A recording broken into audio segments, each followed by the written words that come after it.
24-hour Smart Saver credit and direct debit and e-billing. Terms and conditions apply. See sselectricity.com for EAB details. The COVID-19 pandemic has been hard for everyone and tragic for many. We have suffered loss of loved ones and loss of contact with family and friends. By working together, our health services have been protected and lives have been saved. The situation would be so much worse were it not for the huge effort made by everyone. For all that you have done, for your patience and sacrifice, resilience and solidarity, thank you. As we move through this crisis, there are now 6 key things that you should know. 1. From Tuesday, May 5th, the 2-kilometre restriction is extended to 5 kilometres, and also people cocooning may take limited outdoor exercise. 2. From the 18th of May, we expect to begin the reopening of our country on a carefully managed, phased basis. 3. We now have a phased roadmap for reopening businesses, retail, transport, education, sporting, social and cultural activities, and a return to social activity over the coming months. 4. We also have a plan for easing restrictions on social visits to allow families and friends to meet each other. 5. We have a clear way for deciding when we can move from one phase of reopening to the next, and the priority is always to minimise the number of people who will get the infection and the number of deaths as a result. And 6. The social distancing 2-metre rule will remain in place, even as we reopen. The details of this phased reopening of our country are now available on gov.ie. Please stay the course. We're in this together. And please continue to save lives by staying apart. Supported by the Government of Ireland. Don't miss the exclusive Sunday Times wine guide this weekend. Find your perfect vintage from over 100 featured wines. Learn how to taste like a pro and discover the latest trends in the world of wine. Even if you're at home, you can subscribe to our 7-day digital package for just €5 a month with the first month free at thetimes.ie/join. From music to rock out to, chill out to, and dance to. From sweater weather to workout playlists. Whatever mood you're in, Go Loud has music to match. Download the Go Loud app now or add us on your smart speaker. Go Loud. Podcasts, radio, and music to your ears. Go Loud! On 106 to 108 FM. On newstalk.com. On smart speaker. And on the Newstalk app. This is Newstalk. It's 3 o'clock. Good afternoon. The Housing Minister expects the ban on rent evictions to be extended beyond June. It's been put in place for 3 months due to the COVID-19 pandemic. Minister Owen Murphy says the extension won't be subject to the formation of a new government. The 2 bans, if you like, that are in place are around rent increases and notices to quit. They currently run until I think about the 27th of June. I foresee them being extended, but that decision hasn't been made by Cabinet yet. Commercial rates are to be waived for 3 months for businesses impacted by the COVID-19 pandemic. The shortfall of €260 million on local authorities is to be funded by the government. A support package worth over €6 billion has been agreed by Cabinet. It includes allowing companies to get a low interest rate loan to reopen their business. The supports are reliant on the relevant legislation being passed. Finance Minister Paschal Donohoe says he's confident the economy can be rebuilt. This is another step in the journey to create jobs again and to get trade flowing. People are being urged to reach out and support women who are victims of domestic violence when they can't. Gardaí have reported a 20% increase in calls relating to domestic abuse compared to this time last year. The government says anyone at risk from domestic violence doesn't have to abide by the current travel restrictions. Sharon O'Halloran, who's the CEO of Safe Ireland, is urging people to help women who need it. So what I would say to community and to family out there, reach out when she can't. Find out the information that you need, that you may be able to offer her support. But if you're really, really concerned, call the guards. And finally this hour, Wilfred Laurie Nicholas Johnson is the name of the British Prime Minister's newborn son. Boris Johnson's fiancée Carrie Simmons confirms the news on her Instagram account. She says Wilfred is after Boris Johnson's grandfather and Laurie is after her own grandfather. Nicholas is in honour of the 2 doctors that saved Mr Johnson's life last month, Dr Nick Price and Dr Nick Hart. And that's your news update. It's just gone 2 minutes past 3. Newstalk weather. Thanks to the AA. Need to renew your AA car insurance? Go to the aa.ie/myAA. Tonight will be dry in most areas with some patches of mist or fog. Lowest temperatures of between 1 and 3 degrees. And now you're up to date on News Talk. Football on Off the Ball. With Paddy Power, the greatest football partnership since Jeff and Heskey. Off the Ball. We're going now to the Azteca Stadium, and we can now join Barry Davis.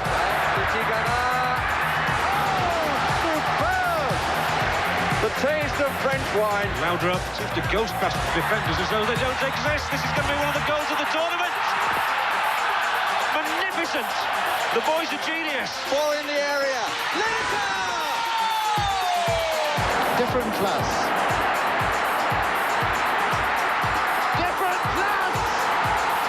Burashaga is through for Argentina. Can he do it? It's there.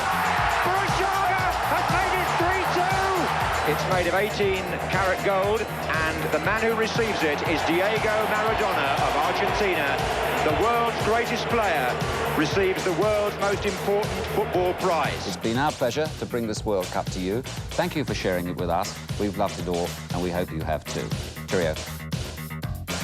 And you're very welcome back to Off the Ball Saturday on News Talk. John Duggan with you 3 to 5 o'clock in the company of the Irish Independent football correspondent Daniel McDonnell and the broadcaster and journalist Johnny Ward. Remember, football coverage brought to you thanks to Paddy Power. For more information on responsible gambling, visit dunlewy.net. So over the last few weeks, because there's no live football, we've been involved in a bit of escapism, taking a World Cup year. And as you've heard there in Richie McCormack's montage, World Cup 1986, guys, I've been looking forward to this all week.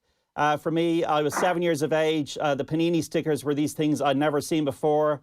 Remember collecting them. Remember seeing these images being beamed into my home in Dublin in Drab, Ireland, from this other world with like the sun and Maradona and all these goals from Rats and Negrete and Laudrup and Lineker and Josimar. And for me, guys, this is the greatest World Cup I've seen. Maybe it's just because of the time and it was my first one. But Diego Maradona, for me, guys, in that tournament, and I'll never be dissuaded from this view, confirmed himself as the greatest player I've ever seen, and he scored the greatest goal I've ever seen. So I'm sorry you guys weren't old enough at the time, but hopefully over the next hour we'll have a good chat, a bit of crack. Yeah, I mean, it's sort of Diego nostalgia is probably very topical at the moment, John, you know, and obviously the documentary, people would have watched this however long ago in the lockdown it was. It was like years ago. It might have been like 2 weeks or something. But, you know, there is obviously just sort of it's an extraordinary story. And even I think people who've watched the Diego documentary recently and how that World Cup coincided with probably a happy time in his football life in terms of just being at the peak of his powers, but also the documentary details like his personal life away from the game was a bit messy because I think he had an issue with a woman in Naples and a child who he wouldn't claim for 30 years, and all of this was hanging on. But I think hanging over him. But I think the documentary almost starts off with a line, something along the lines of, you know, when he's on the pitch, he's away from everything and life, and it feels like at that tournament in '86, everything came together on the field to that sort of perfect moment, this perfect month where he really did appear to have been untouchable. Johnny, your Maradona memories, obviously, I suppose a lot of it's to do with documentaries and reading and all that kind of thing. Where does he fit into your mind, Maradona?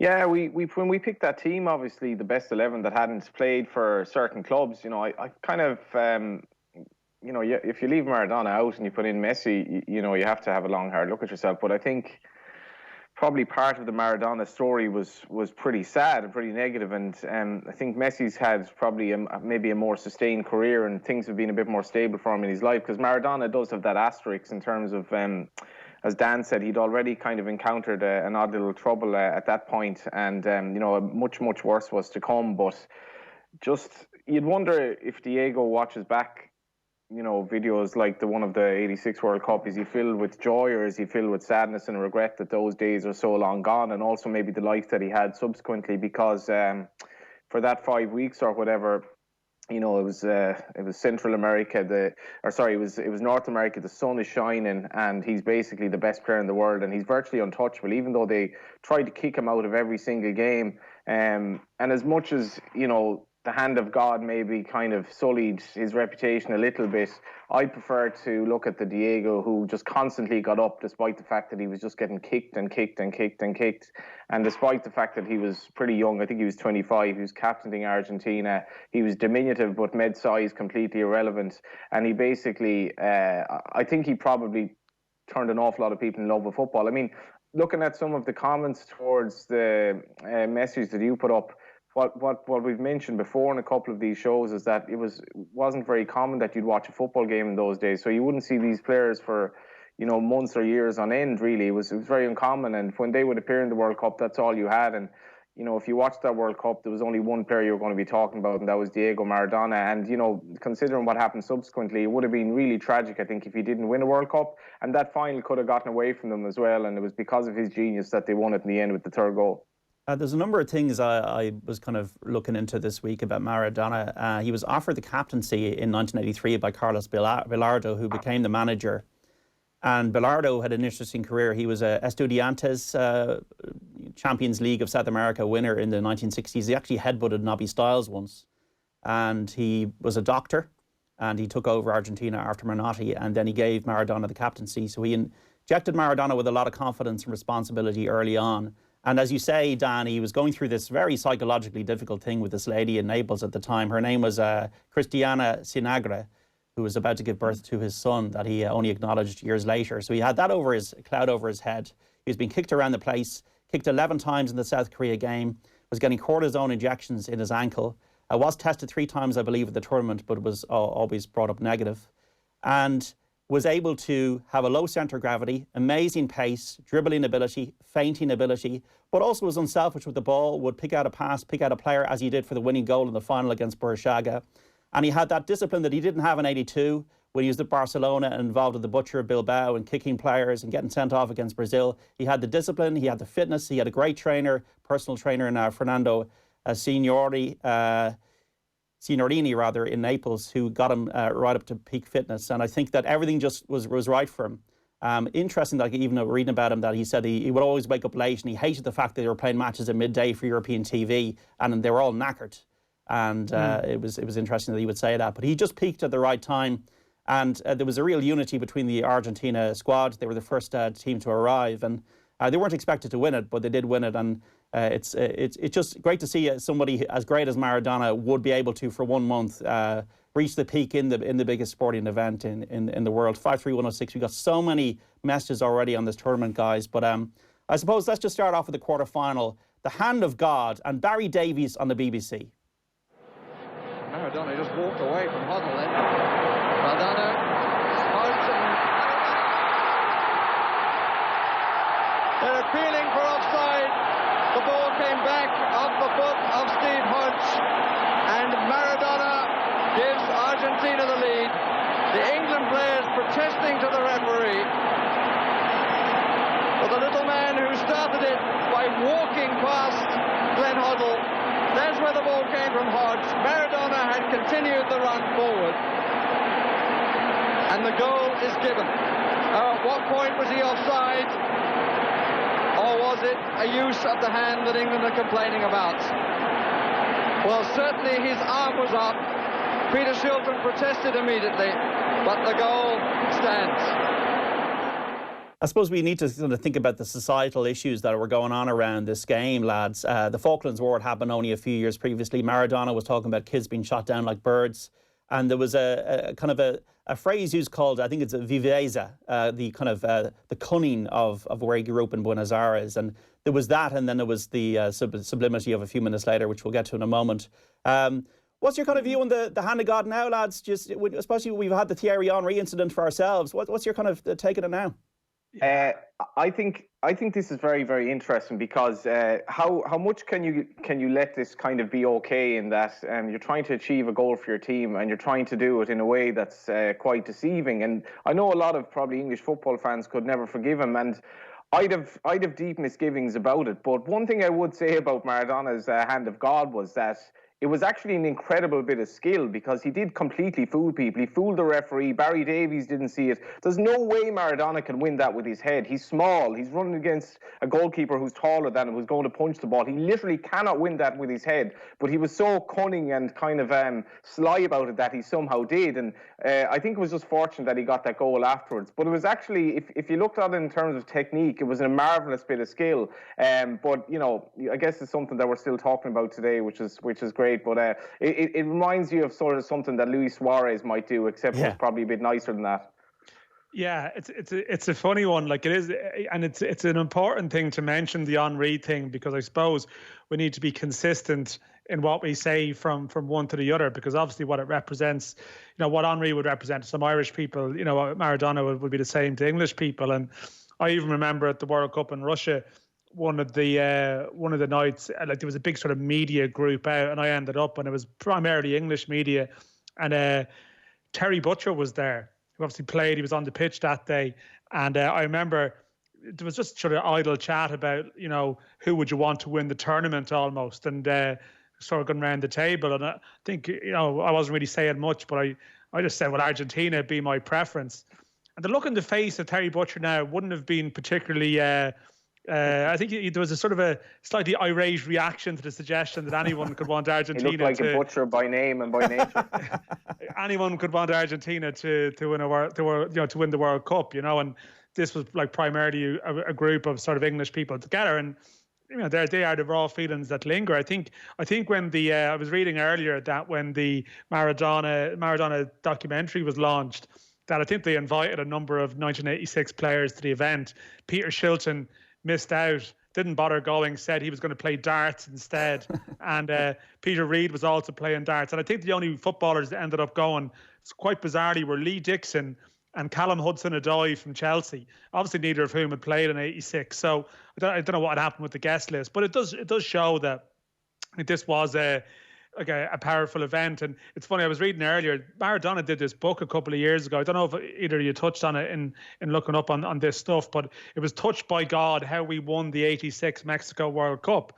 And it's obviously he's worked on it with a journalist as well. And I mean, ghostwriting can be an interesting process. I can only imagine what it's like trying to track down Diego over a prolonged period of time to get him to go through it. But you know, he obviously goes into the whole origins, the background to the game. And we even talked about 1966 previously, and the soreness that lingered in Argentina over that, and Alf Ramsey calling them animals and whatnot. But then quite clearly we had the Falklands, and you know, Maradona in this book, you know, his words, or the words attributed to him, you know, during the build up to this game, everyone had the Falklands War in their mind. How could they not? The truth is that the English had killed a bunch of kids. They were guilty, but the Argentines were just as guilty, sending those kids out in tennis shoes to fight against the world's third largest military power. But he still says, you know, he said that even Maradona himself, now this was obviously on reflection with his ghostwriter, that he still had mixed feelings about the Falklands because of the military generals and, you know, them putting it out there. But anyway, to go on to the game itself, and completely what Johnny mentions there about the Henry thing was obviously just absolutely blatant, but there was an element of athleticism in what Maradona did. And he describes it, you know, because at the time, the goal is described in great detail, and Steve Hodge, basically an attempted back pass clearance, which of course it was in the laws that Shilton could catch it at that stage. And Maradona describes in detail, Shilton was used to hitting the ball with both fists, and as a result, if you look at, you know, he was sort of at a loss. I beat out Shilton because physically I was in the best shape of my life. He jumped, but I jumped before him because I was watching the ball and he closed his eyes. And if you look at my feet, you'll see that I am already in the air, moving upward. I keep moving up and he hasn't left the ground.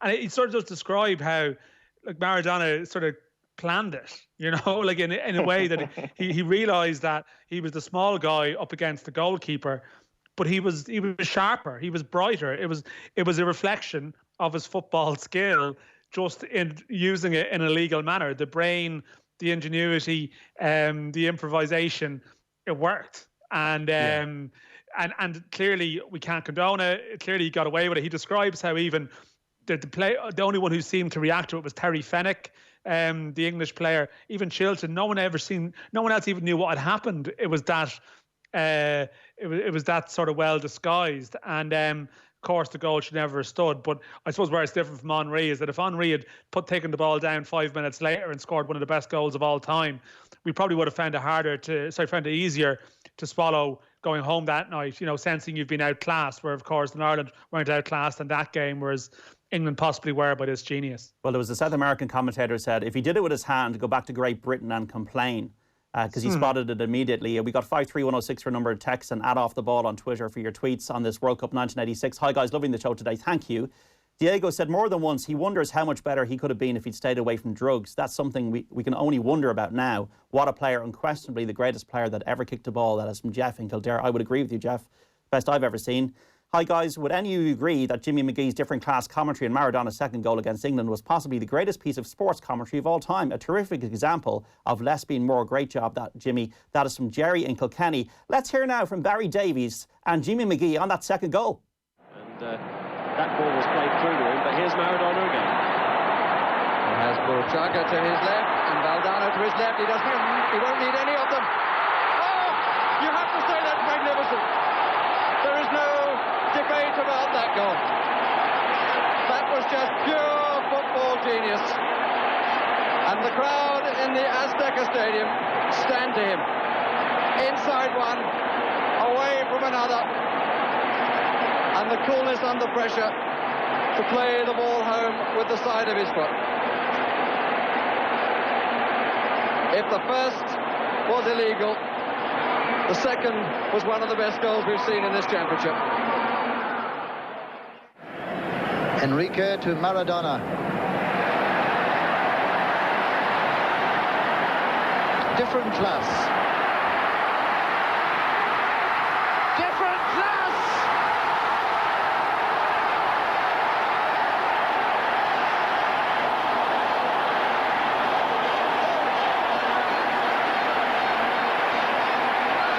When they talked about the great players of World Championship football, this man will be on a pedestal. Diego Armando Maradona. Lads, the contrast is pretty amazing. I'd say Barry Davies is probably reeling from the first goal already and was obviously very professional with his description. But Jimmy McGee letting the ball do the talking and the pictures do the talking, and the late great Jimmy McGee. And I've never seen a better goal, lads. Nobody will ever convince me otherwise. That's the best goal I've ever seen. Really?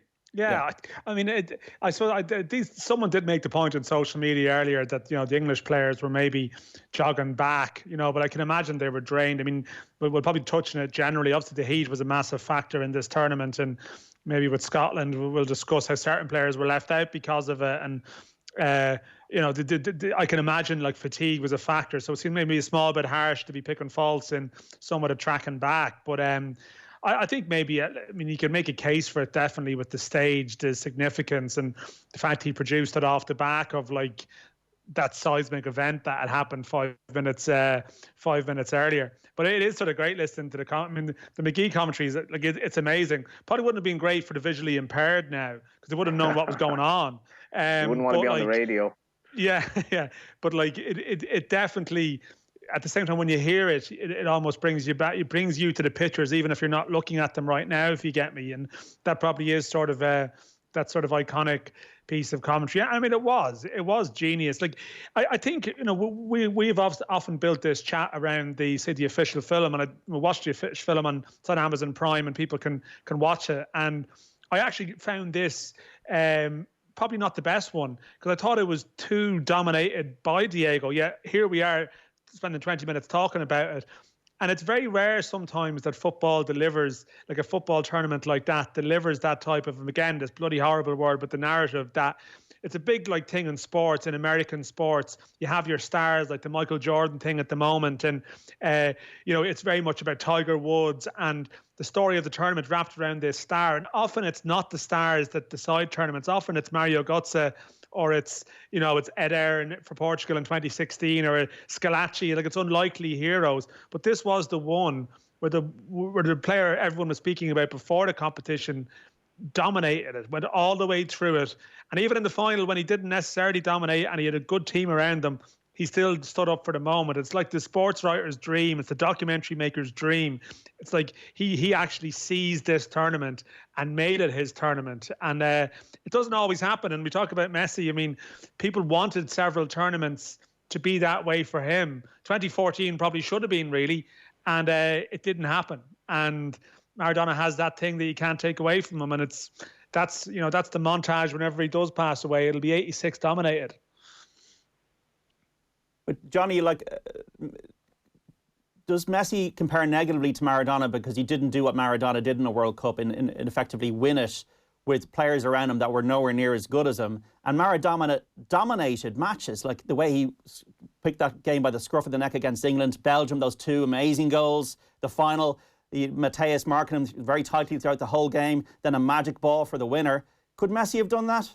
Is Messi just a different type of player? Is it an unfair comparison?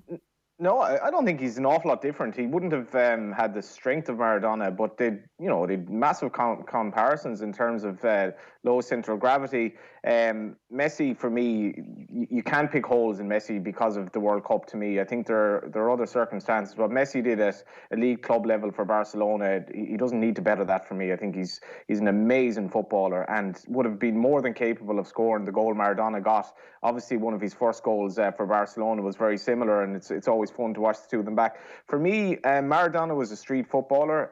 He was brought up in poverty. He spent his time basically on the streets playing football. Dan and I did a podcast the other day talking to Paddy McCourt, who was referencing this and the loss of the street football. When Maradona picks up that ball, he has his back to his own goal, roughly 10 or 15 yards inside the opposition's half. And the beauty of that Maradona goal happens in the opposition half because England's defending in their own half was so bad. Terry Finnick, I'm pretty sure, was already on a yellow at this stage. Terry Finnick was a bit of a... And he was a bit, with all due respect to Terry Finnick, he was a little bit out of his depth trying to man-mark Maradona, which I think was the actual role that he pretty much had in that game, was trying to throw a lamb to the slaughter or whatever. England's defending, and particularly Terry Finnick's, it's like something you'd see in a movie, lads trying to act like footballers. It was really, really bad. And modern-day coaches, even modern-day coaches at League of Ireland level, if they're doing opposition analysis, they look at that goal, they'll say, well, lads, you can defend a lot better than that. But this was back in 1986. England were getting tired, and Maradona probably made them tired, and his movement sort of in the opposition half of the pitch. What I particularly love is that left ball, he just kind of flicks the ball into space with 3 England lads chasing him. That's what, to me, creates the goal. And, just watching it back, a lot of people will argue that his goal against Belgium was actually better. And you could nearly make the case because there's that iconic photo as well of the moment in the Belgian game where there's like 6 or 7 players all looking at Maradona while he's on the ball. And that's what he was. We can look back on it now and say the defending wasn't great, but here was a little kid who shouldn't have been able to do what he did. And he was just... he was just, as Jimmy said, he was different class. And watching the goal back now, it makes you appreciate how special it must have been for anyone watching that game live. As you say, John, at the start as well, if you're watching that game live in Ireland, and a few people on Twitter were referencing this, wasn't a particularly great time in Ireland. Our football travails were kind of going through the motions, and the country itself wasn't in a great place economically. And this must have just lit up everything, even if it were at 11 o'clock at night or whatever. Some tweets and texts, and as you mentioned there, Johnny, Brendan Keogh, the sheer impossible glamour in drab 1980s Ireland of Brazil and France. Socrates, short penalty, run-up, bat save. How we never saw these players on TV between tournaments. I don't think I ever saw another Maradona game until 1990. Joe Turner, I was the first Panini sticker book I completed. I nearly got barred from Easton's and Dunleary after getting the last sticker I needed. The Canada shiny and doing a lap of honour in the shop. Tommy Barrett, I was 7, stand-up memory, Maradona in England and the mascot Piqué. I think Texaco or one of the petrol stations were selling cheap Mexico 86 balls with Piqué on them on an endless game in the street trying to be Diego. I remember, you actually reminded me, Tommy, about those Mexico 86 balls. I had one of them at the time. There was an Argentinian defender called Brown, that was Jose Luis Brown, sadly passed away last year. Some Irish heritage, don't know if it was, but Jimmy McGee loved mentioning him. We got some pride from it. That is from Dave and Bray. Maradona compared his handball against England to a pickpocket in a poor favela in Argentina, picking a pocket where he grew up. It was a thing of beauty for him, especially in the light of the Falklands War. Pure genius. That is from Jeff. Make sure to mention Igor Belanov, John. Denmark, Spain, Butragueño, Diego against the Belgians, the France-Brazil shootout, Zico, Northern Ireland, the shadows on the pitch, the Barnes cameo against Argentina, Lineker in his prime, the final, Hugo Sanchez, Batista seeing red against Scotland. That's off the top of my head. What a tournament. Never topped. That is from Ed. And that's interesting, Johnny. The balance Maradona showed when he scored that goal against Belgium, not to fall flat on his face, was amazing.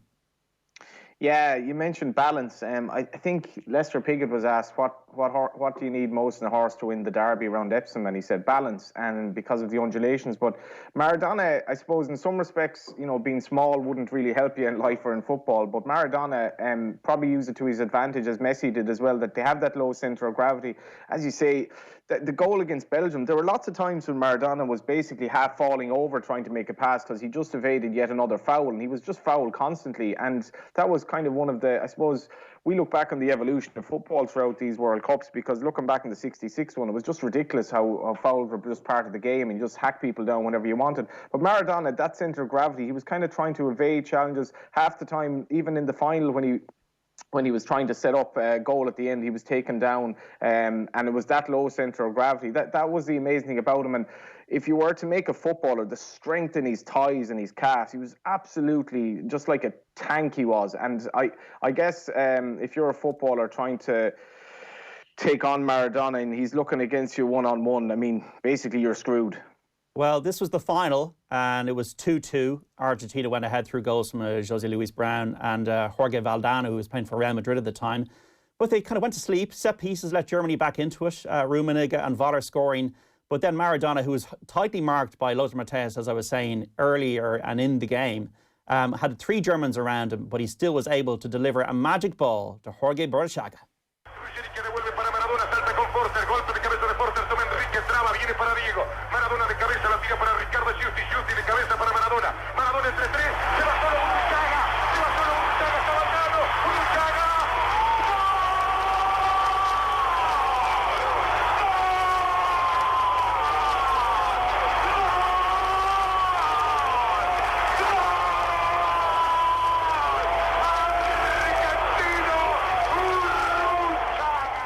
That is the exotic nature of what I was talking about earlier on about this 86 World Cup beaming into your Irish television screen. That was from Victor Hugo Morales, I believe, who was a Uruguayan commentator, but he definitely was in the Argentinian camp that day. And an exciting final, guys. And Maradona, 25 years of age, didn't play for 3 years for Argentina between 82 and 85, and then lifts the World Cup. And it's funny, he won 2 titles with Naples, and 87 they won their first league title. But actually, I think it was actually a good thing for him that the frenzy hadn't peaked with Maradona. The cocaine hadn't really become a major problem for him. Naples were not league champions. The religious zeal had not really kicked in that southern city because they'd never won the title until the following year. The Camorra, the Giuliano family that he got involved with, they weren't a corrosive influence on him. And it just was the right time. And he has it, and they can't take it away from him. And we'll talk about all the other countries after the break. But it's just amazing when somebody's marked out of a game and they can still manage to just deliver that ball on a play for another player to score the winner. Yeah, but I think like John as well, it's funny, I read a good piece earlier from a couple of years back saying that don't forget the other players in the Argentina team as well, because they did actually only concede 5 goals in that tournament, and 2 of them were those Germany goals, which weird parallels to the 1966 final, by the way, with Germany coming from 2 goals down but then losing.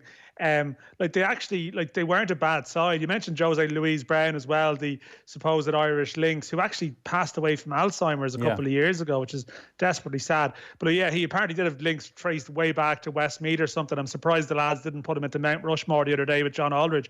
But they had a good team around them as well, and a manager, Bilardo, who looked like he was going to get sacked before the tournament, so much so that they actually left for Europe on their tour early because the rumour was the Secretary of Sport was going to fire him. So they headed off to Norway and to Israel, and then they got to Mexico before anybody else. So there was a backstory, and as you mentioned, Bilardo had gone to Europe to sort of to coax Maradona back to indulge some of the European players like Borchaga, who I put in my team last week. We still haven't got your team, John, by the way. But it might be next week, lads. I'm kind of struggling a bit today. John, this is becoming a saga now. But anyway, there was obviously other stories in the team as well. And in the final, he probably didn't have his best game yet. As I said, he still popped up at that moment. And you can only imagine if how draining it must be to chase them for 84, 85 minutes. But it's a bit like with Messi and Barcelona and the great sides. It's no coincidence that they score so many late goals in games, because the mental energy of trying to keep tabs on them for so long, it eventually just catches up on people. And obviously West Germany succeeded until that time when he just got that moment to do his thing and do that pass, and that's genuine greatness. I feel like Papa Lazarou in the League of Gentlemen here. This is just a saga now. We're going to take a break, guys. Back with more World Cup memories from 1986 in a moment. 53106 for your texts on Off the Ball Saturday here on News Talk, and @OffTheBall is our Twitter handle. Just before we go to the break, worth mentioning a bit of breaking news. Bill Beaumont has secured another 4 years as the chairman of rugby's governing body, World Rugby.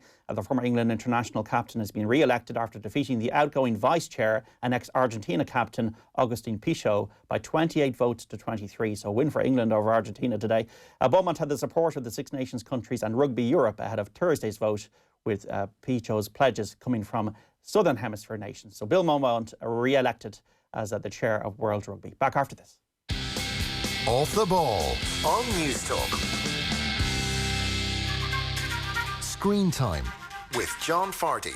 On this week's Screen Time podcast, I talked to the director of the new Irish sci-fi thriller Sea Fever, the incredibly prescient movie about a ship's crew cocooning on a boat. Mark Ryle is here with movies and TV shows hiding in plain sight on Netflix that you may have missed. Plus, the rock and roll kid himself, Paul Harrington, chooses his favourite movie. Screen Time with John Fardy. With Elephant and Castle. On News Talk. Listen and subscribe to the podcast now on newstalk.com or on the News Talk app. COVID-19 is here, so it's important to know all the signs. Symptoms include a high temperature, a cough, shortness of breath, or breathing difficulties.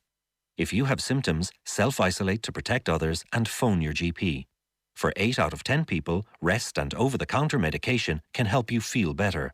Visit hsc.ie for updated factual information and advice, or call 1850 24 1850. Protection from coronavirus. It's in our hands. From the HSC. Competitions, quizzes, TV voting and other premium rate texts can be pricey, but stopping them is easy when you remember the word STOP and how to spell it. S. Stop premium rate services by T. Texting the word STOP in response, or O. Opt out through your mobile network to bar these costly texts for good, giving you P. Peace of mind and a pared-down phone bill. For more information, visit comreg.ie. Comreg, independent information you can trust. These are worrying times. Seriously ill children in Laura Lynn, Ireland's Children's Hospice, desperately need crisis care. They may be in isolation, but you can make sure they're not alone. When you donate at lauralyn.ie today, you can ensure some of Ireland's most vulnerable children get the care they need. We may be forced apart from one another right now, but none of us have to face this crisis alone. Please donate at lauralyn.ie and help a seriously ill child get the crisis care they need. Thank you, and stay safe.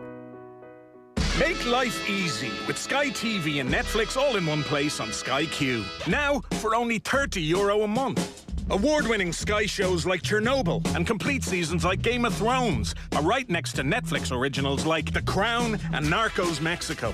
So if you love queens, kingpins or even whole kingdoms, we've got them all side by side on Sky Q. Now for just €30 a month. Easy. Search Sky 30. New Sky customers only. Set-up fees, minimum term and further terms apply. Michael promised he'd teach the kids to fly their blue kite the next sunny day they had.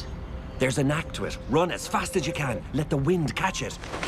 Give it more string, Molly. That's it. Always ask yourself the question. Are you sure it's safe? When flying kites, drones or remote control planes, always look out for overhead electricity wires. Stay safe. Stay clear of electricity wires. For emergencies, call 1850 372 999. ESB Networks, serving all electricity customers. At Life Pharmacy, our focus has always been the well-being and health of our customers and communities, and we continue to provide the medicines, care and expert advice you trust.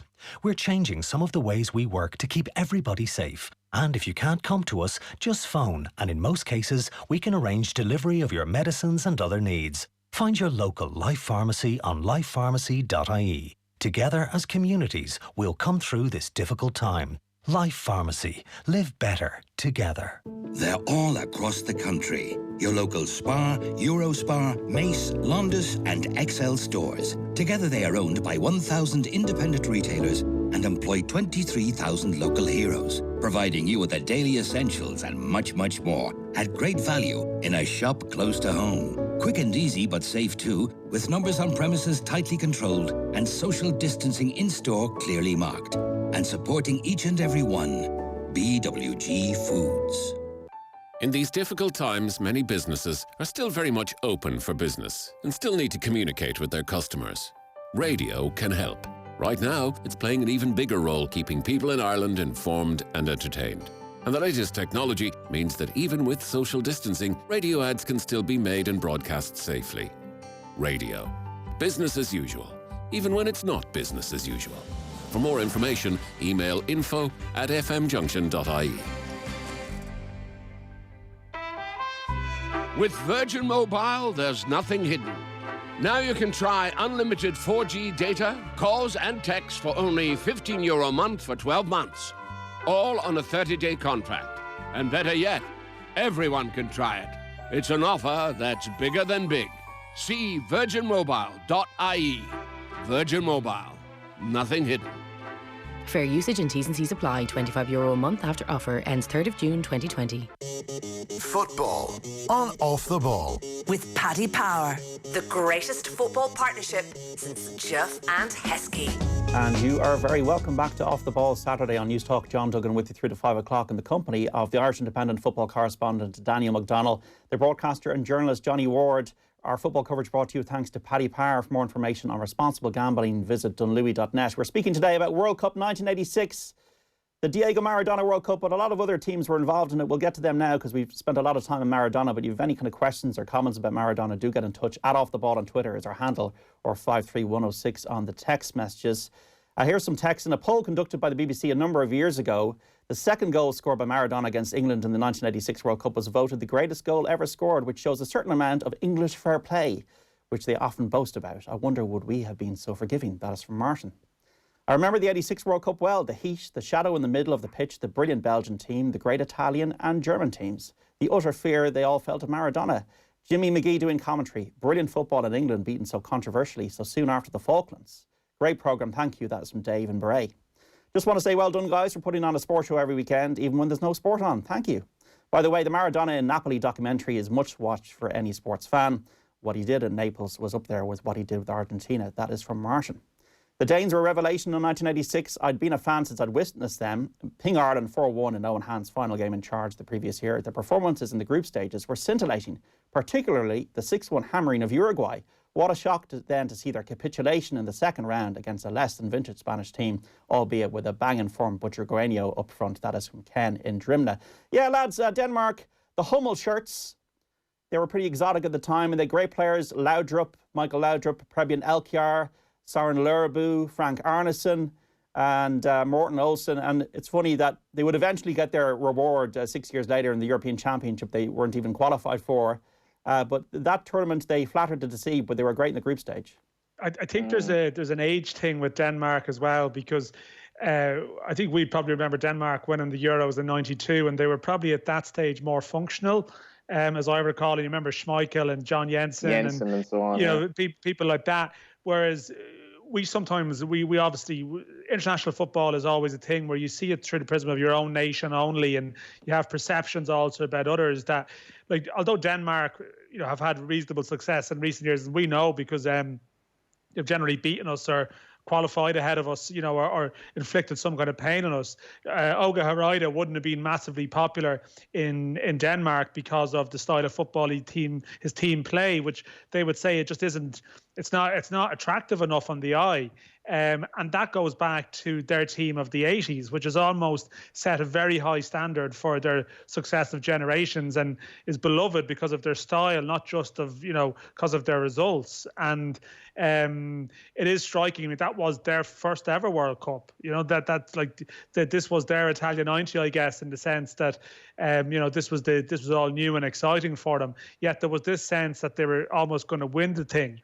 And there is almost like there is almost this there's this familiar thing across a number of World Cups where like a team, wows in the group stage. I think of like Nigeria in '98, where like they're amazing in the group stage, and then actually it was Denmark who hammered them in the round of 16 that they got found out by a more, say, experienced team or whatever it might be, and that's clearly what happened with them. But it was just great to watch the footage and go back to the official film here of just like what a free-flowing side they were. Like they were, I don't know, I think maybe to us, of myself and Johnny being that small bit younger, we probably think of Danish football in different terms. But I think if you're a couple of years older and remember '86, you might have a more romantic notion about what Danish football stands for.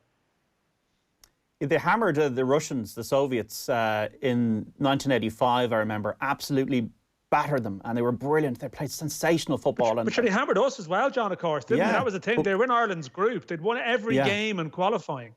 Yeah, that group was probably interesting because I did a little bit of research with Shamrock Rovers fan Peter Fitzpatrick, who I'd often chat to about football, and I was asking about that time, and he was just saying Ireland had proper good players, but we had a real commitment to football from our own hand that probably found us out a bit at that stage, and maybe provided a bit of context for Jack taking over, that he saw sort of things that he needed to change. And, we've spoken enough about Jack, but the Danes, I think when the Danes played us at the end, it was a dead rubber. We actually weren't a million miles off doing well in the group that involved the Soviet Union and Denmark, which is quite interesting. Start off the campaign by beating the Soviet Union at Lansdowne, which must have been pretty amazing. But I still remember Johnny, as well. Can I just stop you on that as well? Because Michael Robinson obviously passed away during the week, and people would have, one of the clips that was put out was a goal against the Soviet Union in that game, where it was Michael Robinson who made the goal down the right side, and he crossed it. I think it was Mickey Walsh who put it away. And the crowd scenes were incredible. Like, people sometimes, again, we've touched on this before, people would have had you believe that like football only started in 1986 in this country. Like the crowd scenes looked as sort of passionate, and that sheer joy and celebration of the stadium losing it, to compare with anything that followed in the years after. But clearly that campaign peaked very early. But just worth mentioning that Michael Robinson in the week he was involved. But sorry, Johnny, I interrupted you mid-flow there, but it's worth mentioning. Michael Robinson as well, he would have been very, very critical of Jack's style of football as well, which is interesting because I was reading more about him today.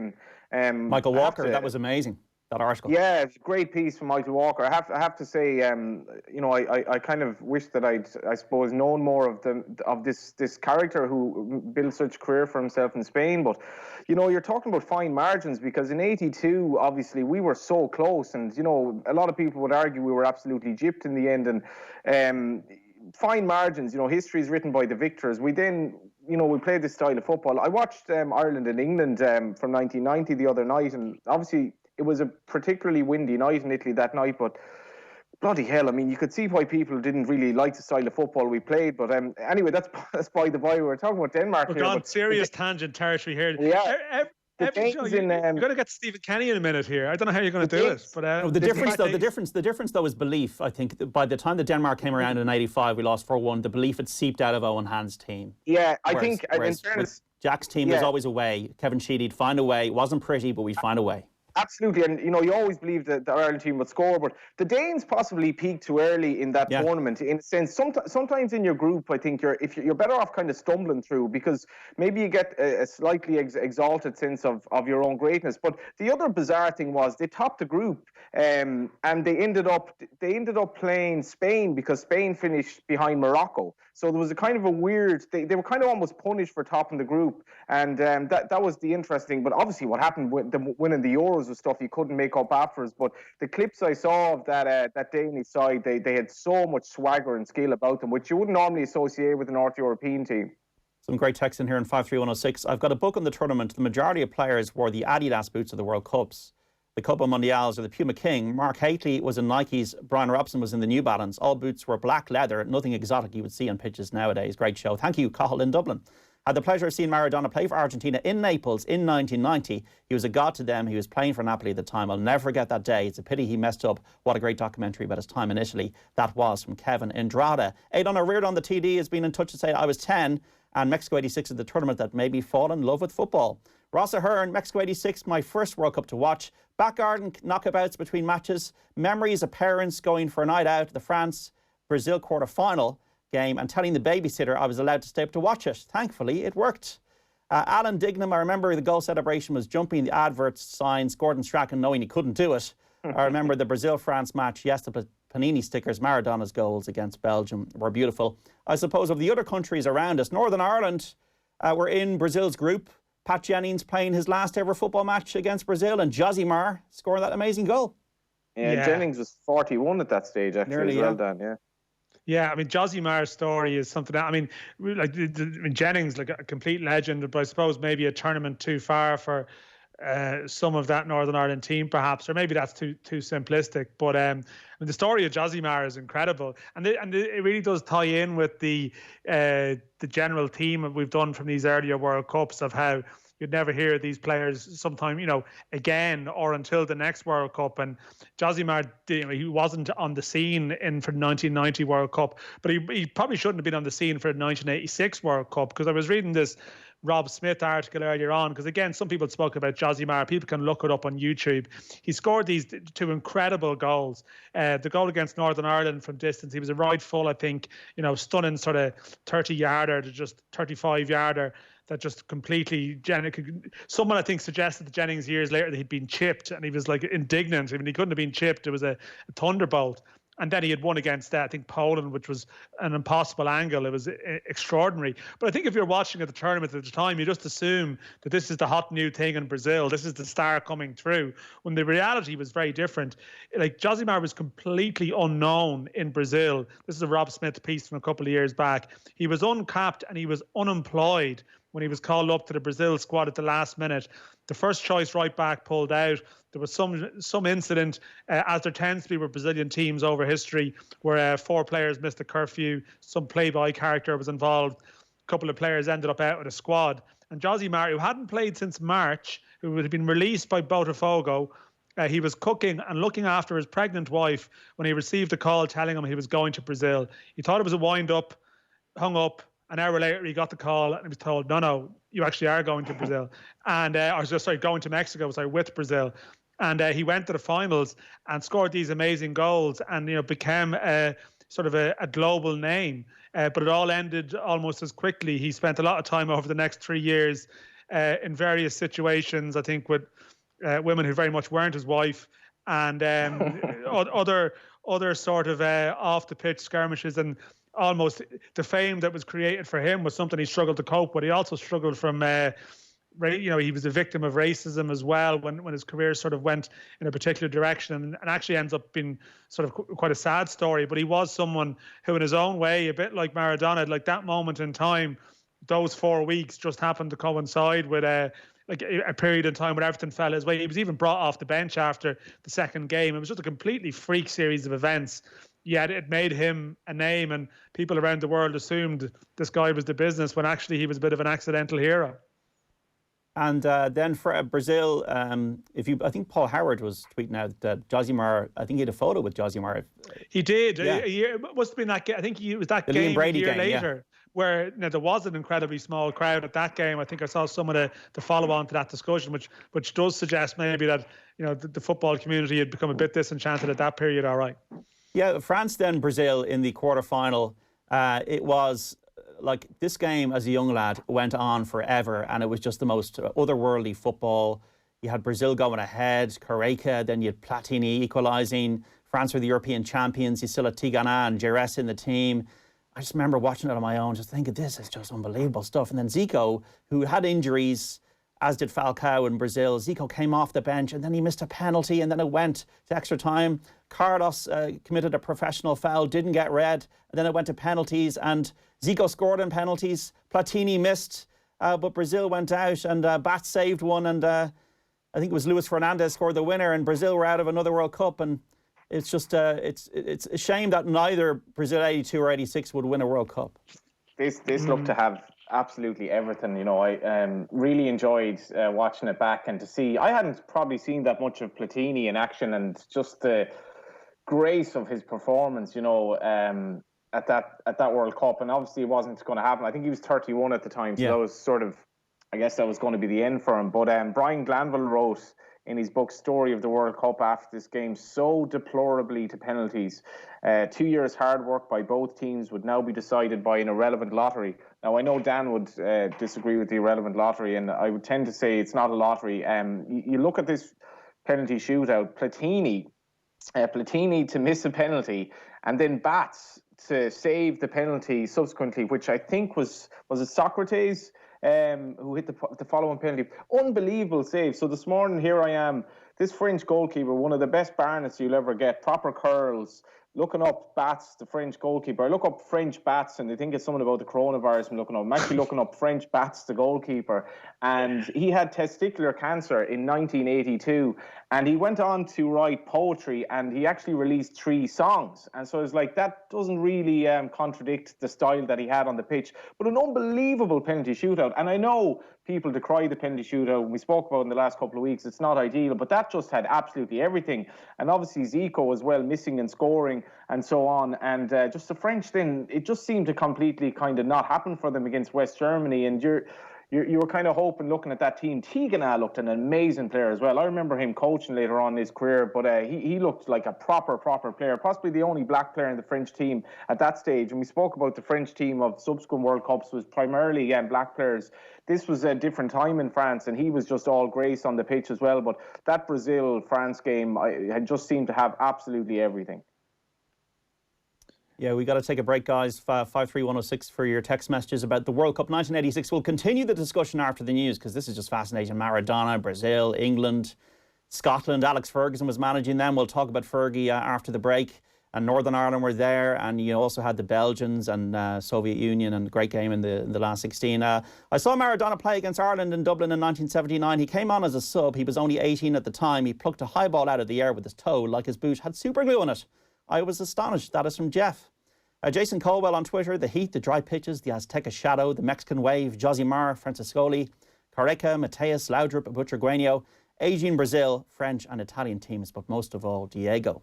Shane O'Leary, Vasily Rats scoring a thunderbolt for the USSR against France. The French goalkeeper's name, as Johnny just said there, Joel Bats, leading to the classic headline, Rats beats Bats. Tom, I was 9. I remember my poor mother could not understand why I wouldn't be supporting England as our closest neighbour. I remember jumping around the room after the Hand of God incident. Imagine the scene 5 minutes later. And David Brady, I remember snippets of 1982 as a 7-year-old, but I was 11 in 1986, so it was the first World Cup I remember fully. I fell on a school tour that June and nearly broke my back. I was so laid up in bed for the whole tournament.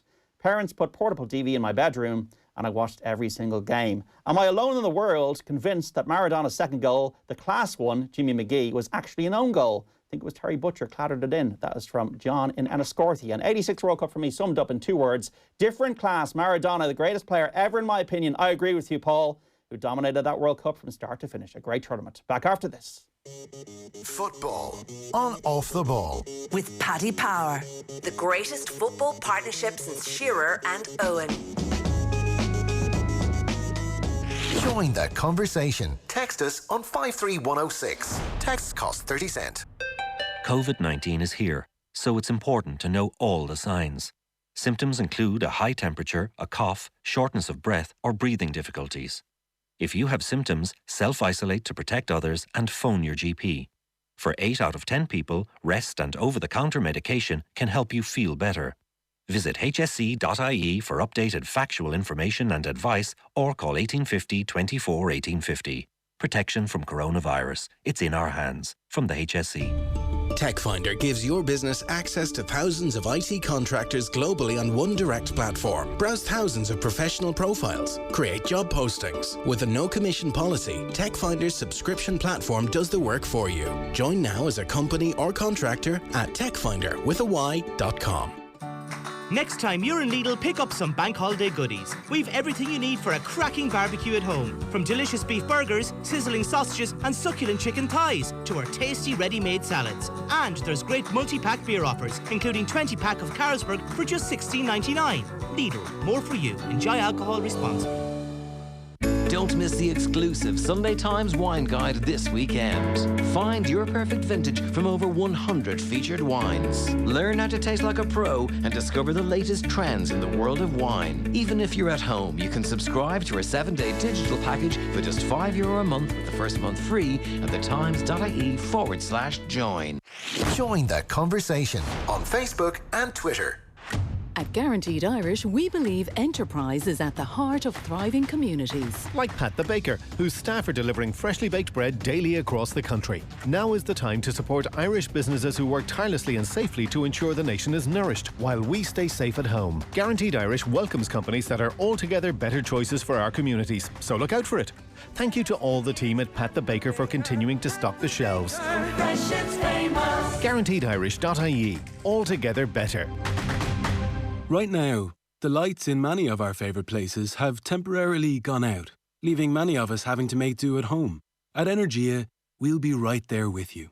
We'll continue to supply Irish homes with 100% green energy, keeping the lights on for that temporary home yoga studio, home arcade, home coffee shop, home gym, home cinema, or whatever else might be helping you power through all this. Energia, the power behind your power.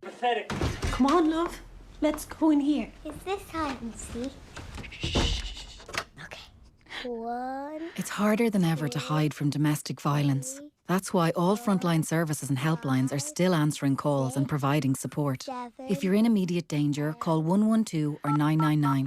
I know you're both in there. I'm going nowhere. If your home isn't safe, support is still here. Go to stillhere.ie for a list of supports, an initiative of the Government of Ireland with frontline services in your community. In these changed, uncertain times, helping your employees stay engaged and motivated is important. At Workit, we can help. Our platform keeps everyone connected with easy-to-use online tools. Workit lets employees access thousands of online courses, manage their health and well-being, and provides you with the tools to recognise and reward their achievements. We're all in this together. Search WORKIT to find out more. Workit. Make good workplaces great. At Irish Life Health, we believe everyone needs a healthy mind as well as a healthy body to embrace life's changes. That's why all our hospital plans offer independent professional counselling. Talk to us about health insurance today. We know Irish Life. We are Irish Life Health. Service provided by LifeWorks by Morno Chappelle. Available to age 16 plus and where clinically appropriate. Irish Life Health Act is regulated by the Central Bank of Ireland. Terms and conditions apply. Mattresses Delivered will deliver your mattress immediately to any part of Ireland, free. Quality and best prices guaranteed. That's mattresses-delivered.ie. Don't forget the hyphen. T's and C's apply. The Lotto jackpot is an estimated €3.2 million. If you'd like to play any of your favourite National Lottery games from home, just download the app or visit lottery.ie. Play responsibly, play for fun. It's important to pay tribute to all those helping us get through these challenging times. And here at News Talk, we're creating a space for you to celebrate the people that are making your life that little bit easier. The nurses, the shop assistants, the people on your street. In fact, anyone you think deserving of some well-earned praise. Call us on 1890 453 108. 1890 453 108. And we'll play them on air for the whole of Ireland to hear. And from all of us at News Talk, thank you. Thank you. Thank you. Thank you. Across Ireland. This is the IMRO Radio Awards Station of the Year. This is News Talk. It's 4 o'clock. Good afternoon. Business supports announced today are dependent on a new government being formed. €6.5 billion been unveiled to help companies reopen following the COVID-19 restrictions, including a 3-month waiver on rates to local authorities. The Taoiseach says, however, that he's hopeful a government can be formed in June. Finance Minister Paschal Donohoe says parties need to come together to ensure stability for businesses. There is much that can be done in relation to the set-up of these funds before legislation is required, that in order for all of this to be implemented, that legislation will be needed. So to answer your question, this will require the Oireachtas to come together. New figures show that the number of people being treated for COVID-19 in intensive care units has dropped below 100. It's the first time that's happened in more than a month, with the figure at 99 as of last night. Dr. John Cuddihy, Director of the Health Protection Surveillance Centre, says we need to see even more progress. It's doubly important now that we continue that discipline of adhering to the guidelines in order not to lose the ground gained. This particular illness, I suppose, once contained, there's no guarantee that if people don't maintain that discipline that it doesn't increase again. Fianna Fáil's education spokesperson is calling for the Leaving Cert to be called off and for students to be given their preference. The state exams have been pushed back from their usual start date at the beginning of June until Wednesday, July 29th. Due to the COVID-19 pandemic. The party says that with the lack of foreign students expected in the next academic year, there will be space within colleges. Deputy Thomas Byrne believes there are alternatives available, which he says he's discussed with universities. Such as predictive grading, such as an interview process, but actually what all of them should be premised on would be an increase in the number of spaces in our universities this year. And finally this hour, Boris Johnson and his fiancée Carrie Symonds have named their baby Wilfred Laurie Nicholas Johnson. Miss Symonds shared the news on Instagram along with a picture of him. The 32-year-old says she couldn't be happier and her heart is full. Part of the name is a special tribute to health workers, as Sky's political correspondent Tom Rayner explains. Nicholas, which is the second of the middle names, is after Dr Nick Price and Dr Nick Hart, the two doctors that saved the Prime Minister's life when he was in intensive care at Guy's and St Thomas's Hospital last month. And that's your news update. It's just gone 2 minutes past 4. News Talk Weather. Thanks to the AA. For great value van insurance, go to the AA.ie. Tonight will be dry in most areas with some patches of mist or fog. Lowest temperatures of between 1 and 3 degrees. And now you're up to date on News Talk. Football on Off the Ball. With Paddy Power, the greatest football partnership since Jeff and Heskey. This is Off the Ball Saturday on News Talk. John Duggan with you through to 5 o'clock in the company of the Irish Independent football correspondent Daniel McDonnell and the broadcaster and journalist Johnny Ward. Remember, our football coverage brought to you with thanks to Paddy Power. For more information on responsible gambling, visit dunlewy.net. Today we are talking about, in our World Cup series, Mexico 1986, the Diego Maradona World Cup, but another many talking points we've got through on text messages. And we hope you're enjoying the chat. We hope you're staying safe out there. We hope you're keeping company with us this afternoon, whatever way you're consuming us, whether it's on the radio on News Talk or on the Go Loud app, or if it's on our social channels, on YouTube, on Periscope, on Facebook. You can get in touch with us on Twitter, @OffTheBall is our handle. I know how Terry Fenwick felt. I marked DJ Carey in a club match once. That's from Barry. I agree with John from Enniscorthy that the second Argentine goal was an own goal by Butcher. Thank God someone else agrees with me, as I've been ridiculed for the last 34 years. That's from Paul in Ardnacrusha. I thought so. I did think it at one point, but if you actually watch it, he gets the leg out. I'm sort of impressed by our range of texters today, by the way, because you had Jason Caldwell. Jason Caldwell before the break, ex Shamrock Rovers midfielder in the 90s, early 2000s. You had Tommy Barrett earlier on. Yes, Tommy Barrett earlier on, Limerick manager, ex-Limerick manager, who's dealt with some characters in his time. He probably would have fit in around 96 or 86 in Mexico. But there's Aidan O'Riordan and someone who marked DJ Carey. So we've got the whole range there. I remember one. Yeah, I remember after a spectacular Josimar goal, Ray Tracy, as a co-commentator on TV, recalling an old footballing friend called Josie Marr from Ringsend.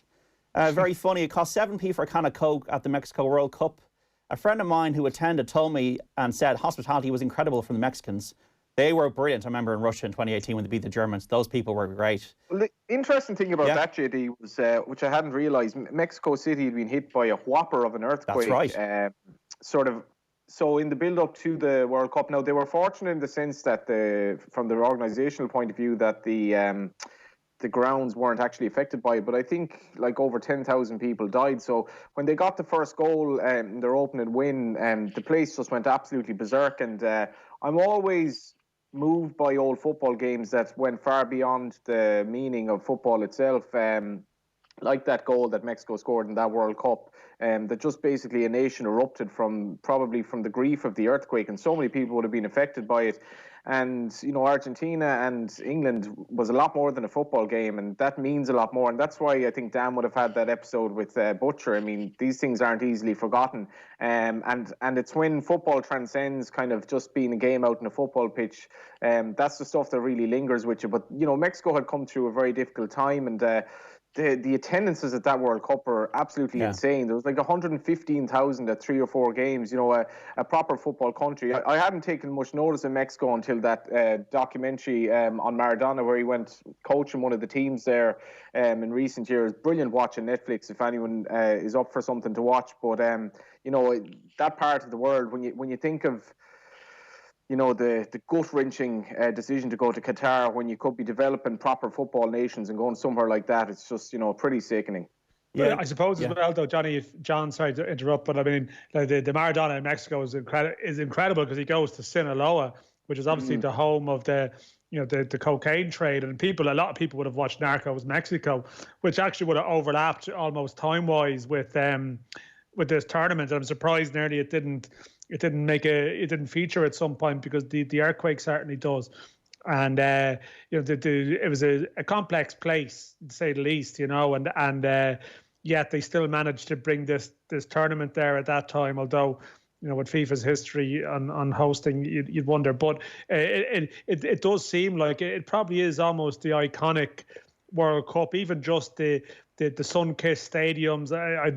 People are even just the shape of the goals, the high-hanging nets, the amount of long-range goals there was. It was almost like all the computer games that were made afterwards were almost like styled on the lush pitches and these sort of inviting goals of Mexico '86. It's definitely there's some kind of frozen in time magic about it. Do you remember the mascot PK, John? Yeah, because you could get them in Kinder Surprises. Wow. Wow. So was that just for '86, or was that for years afterwards, or was it just an '86 thing? It was an '86 thing, and I'm a bit of a chocolate addict still, unfortunately for me, at 41 years of age. But I do remember. Hopefully not the Kinder Surprises, though. John. No. Actually, I do like. Well, you can get them in the bars now. But the chocolate is a little bit too sweet for me now, and I also don't like the ads where they dubbed everything out in the ads. But the thing about PK was he was ever so slightly a bit of a generality in terms of Mexican. He wore a sombrero and he had a kind of a dodgy mustache, didn't he? Yeah, he did, yeah. I think he's probably the best mascot. But it's funny about Mexico, you're saying there, Johnny. When you're young, everybody was trying to do a Hugo Sanchez in the park, which was to try and do an overhead kick and you land on your back and you do your back in. But Hugo Sanchez was actually a qualified dentist. And he was playing for Real Madrid and he would do these spectacular kicks. And it was Negrete who scored the kick against, I think it was Bulgaria, a scissors kick that flew in. And yeah, you're absolutely right. That tournament was meant to go to Colombia. In the '82 final, they were saying, we'll be Colombia in 4 years' time. And then Colombia, because given all the issues they had with drugs and guerrilla gangs, they had to move it quickly to Mexico. That's why they went to Mexico. Yeah, like Monday. 16 years later, after the first. It's a racism blur, really, isn't it? I mean, it's sort of it's from one to the other, because Mexico's still like a bloody not exactly a place that's massively safe now, but they obviously managed to pull off that competition. But all these things, it's always, anywhere you go in the world, if the light is shone on a World Cup or an Olympics, it has to be safe for that month. Yeah. That's the way I always see it. 53106 for your text. I was 8. I thought Josie Marr was a very funny name. Sounded like Josie Marr. We've had this again, a typical leash name. I remember watching England-Argentina while sitting on the living room floor with the official ball I got with my Maxwell stamps. Thanks for the shows. That's from Noel. Ray Wilkins being sent off for throwing the ball at the ref was the funniest. That's from Kieran. Lads, the '86 World Cup was made all the more memorable by the disgrace of the 1990 World Cup. That is from Ed. And one of my abiding memories was '86 was Scotland-Uruguay, when Uruguay had a player sent off in the first minute but still held on. That was a goalless draw. It was Jose Batista. And Alex Ferguson, lads, was managing Scotland. Yeah, this is a story in itself, because it's Alex Ferguson before he was Alex Ferguson in that powerhouse sense. As much as he'd had great success with Aberdeen, he'd won a European tournament, like he was largely unknown. It was a great story. I think it was a 442 piece I'd recommend people looking up online on Fergie in 1986, where even he'd been in England the year before in '85 and as a guest of Gordon Strachan. And he was politely asked by someone if he was Strachan's dad. That's how unknown Ferguson still was to, say, the English public. And the circumstances whereby he ended up managing Scotland in 1986 was the great Jock Stein, who passed away in Cardiff during the match, but then he fell ill. But then it was he passed away in the aftermath of this this World Cup playoff win against Wales. And Ferguson and Archie Knox and Andy Roxburgh and all these names who all managed Scotland subsequently were the coaching team, but Ferguson was basically the manager. And he left out Alan Hansen, double winning with Liverpool at the time. Kenny Dalglish didn't go. There was always an assumption there was a link between the two, but apparently there was an injury. Souness, I mentioned earlier about the heat. Graham Souness went, but I think he lost a serious amount of weight during the tournament because of the conditions, and he was left out with that final match against Uruguay. But there was probably question marks around Ferguson in the aftermath of the tournament because it wasn't a bad Scottish team, but as Scottish teams do, they didn't really succeed. But that Uruguay game was a shambles. There's a great video of again YouTube of Ian St. John, just almost Soccer Saturday style in studio watching the game as Uruguay, like almost Johnny mentioned earlier about how we watched in 1966, how the vicious fouling. Well, Uruguay were basically a live, like a tribute act to any of those 1966 teams because they kicked and they spat and they did whatever it took to get the draw they needed in this 0-0, even though, as you mentioned, John, they were down to 10 men from the first minute of the game. And after the game, I mean, Ferguson went absolutely crazy. He went on a rant about it, being glad to go home. This is no part of football. We've been accepting this for years and years. They've got no respect for people's dignity. It's a disgrace what they did, Uruguay, and it turns the game into a complete farce. But of course, at the time, a Ferguson rant didn't have the power that it did years later. It was probably deemed to be a man under pressure rather than someone who was like this sort of powerhouse of a figure. But I think people of a younger generation may not be aware. If you said to them, "Do you know Alex Ferguson managed at a World Cup?" I think it would probably it would catch some people out. He was the interesting thing about that, sorry, John, as well. Like Scotland did pretty, as much as they finished bottom, that group was the group of death in that tournament, and that part of Uruguay that Dan references, it does seem to be a particular part of their culture over there that you kind of just do what you need to do to win. They are sort of it's built into them from an early stage. That's what you do, and so I'd say that group was absolutely compelling. Scotland finished bottom, but at the same time, if things had gone another way, they finished point off Uruguay, who got into the next stage, 2 points off West Germany. Denmark actually topped that group and ended up getting knocked out because they joined Spain, and that was a pretty talented Scottish side as well. Was 7 at the time, and more or less, first sporting memories. Great World Cup Scotland, great team on paper, although an ageing a small bit. A class kit, especially the shorts. That is from Peter in Wexford. Some of the jerseys in that tournament were, I mean, I don't know if it's a nostalgia thing that everything was better in the past, but some of the jerseys in that era, even the Ireland jerseys, I mean, it's just less is more. They just had everything because they had little. But it's the gloss, isn't it? That kind of polyester gloss. That's what I always liked about those shirts. The best Ireland shirt I ever remember was the '88 one, where they had the kind of the hoops. Kind of glossy shirt before they kind of get. Well, we need to get a new FAI badge, don't we, in light of the last couple of years, and go back to the Shamrock. That'll be my suggestion, anyway. 53106. We want the Shamrock back on that Ireland shirt?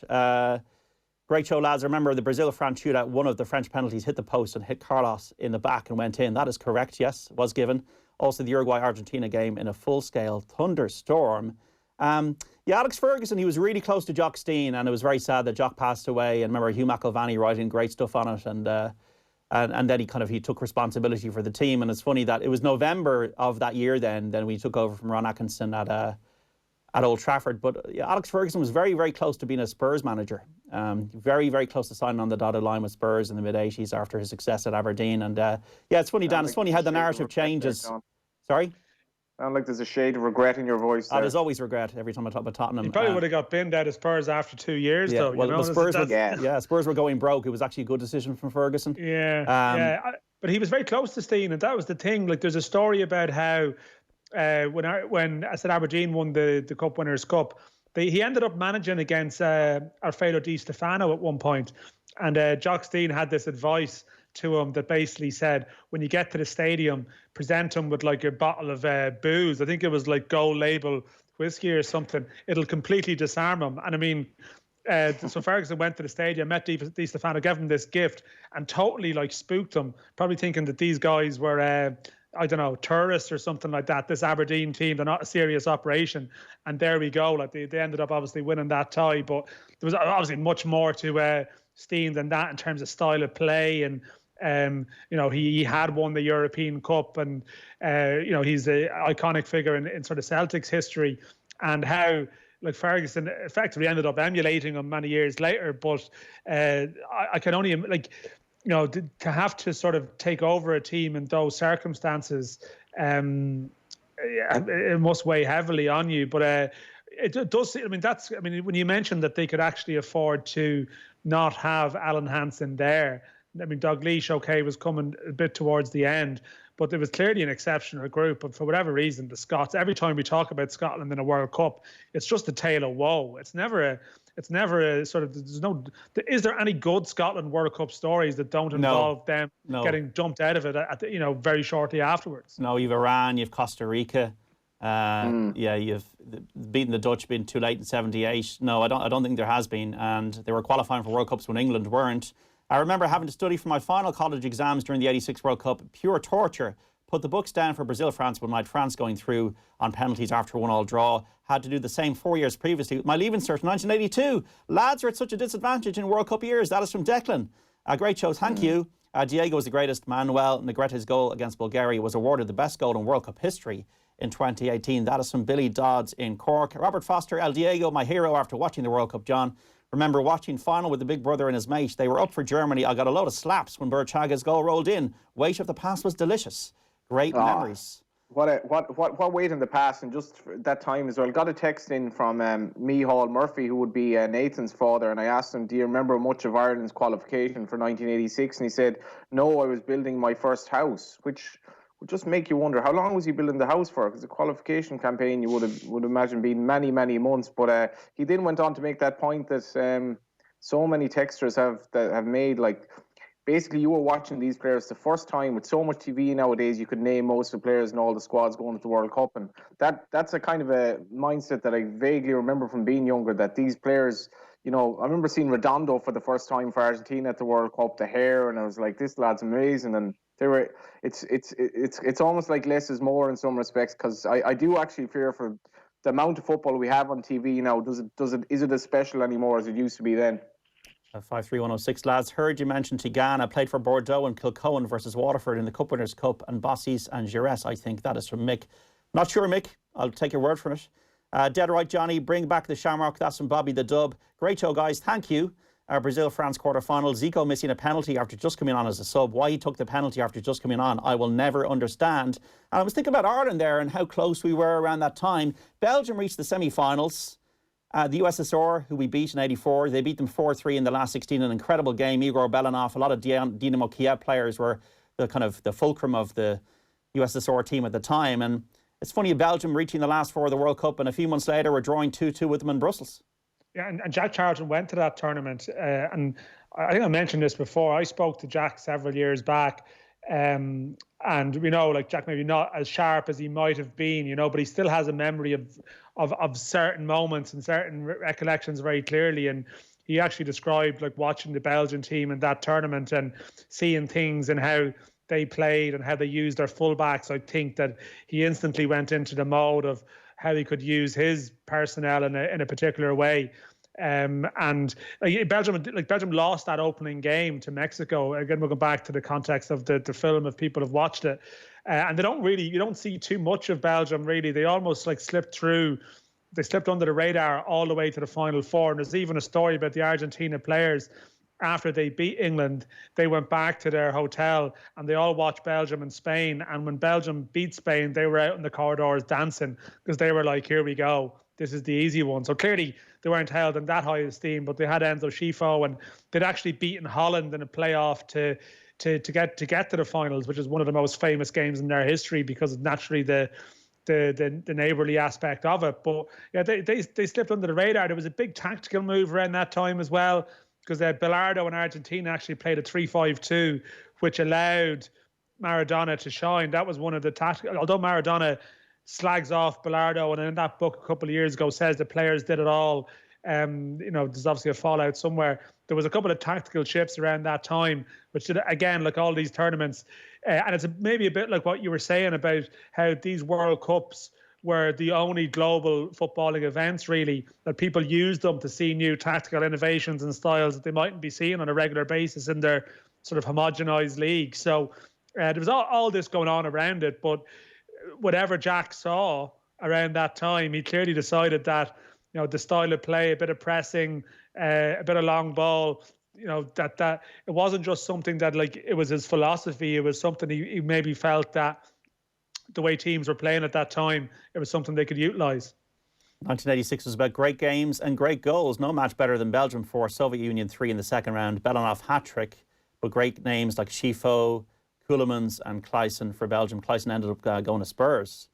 Brazil-France, up front for France, a guy called Dominique Rocheteau, classy player. What a game. That is from Eddie in Galway. I think Rocheteau was injured for the semi-final against the West Germans, might have cost the French. This was the Argentinian team. Neri Pompidou, Jose Luis Brown, Oscar Ruggeri, Jose Luis Cusifio, if I get their names wrong, forgive me, Ricardo Giusti, Hector Enrique, Sergio Batista, the bearded midfielder, Julio Orlachcochea, Jorge Burchaga, Diego Maradona and Jorge Valdano. I think that is right, guys. If we were seeing a lot of these players from Argentina, they'd probably get a lot more of them would get moved to Europe now and maybe like be Champions League stars, and we just didn't know them.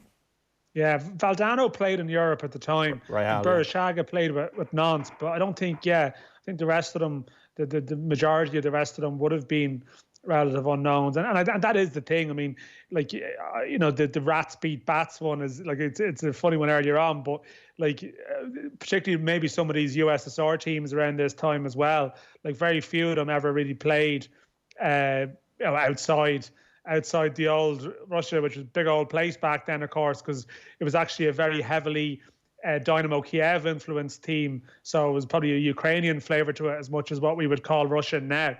So, but yeah, like some of these names, and even Dasayev and various figures, I sort of have a vague recollection of hearing them around the Euros 2 years later in the next World Cup, but very different. Just they're sort of immortalised because you'd hear them once and then you wouldn't hear them again. Whereas now, as Johnny said, you watch the World Cup and, you know, most players, a lot of them would have already played Premier League or one of the major leagues, and they're not necessarily a surprise factor. The dressing room, I remember in the video, and we rarely see this. I think we saw a bit of it from France and Deschamps, but they're all going, Argentina, Argentina, Maradona and all that. The press are pancakes, but we are the champions. I don't really know. I think that was probably a bad translation. That's when they were on the flight back home to Buenos Aires, which had only recently returned to democracy in 1983.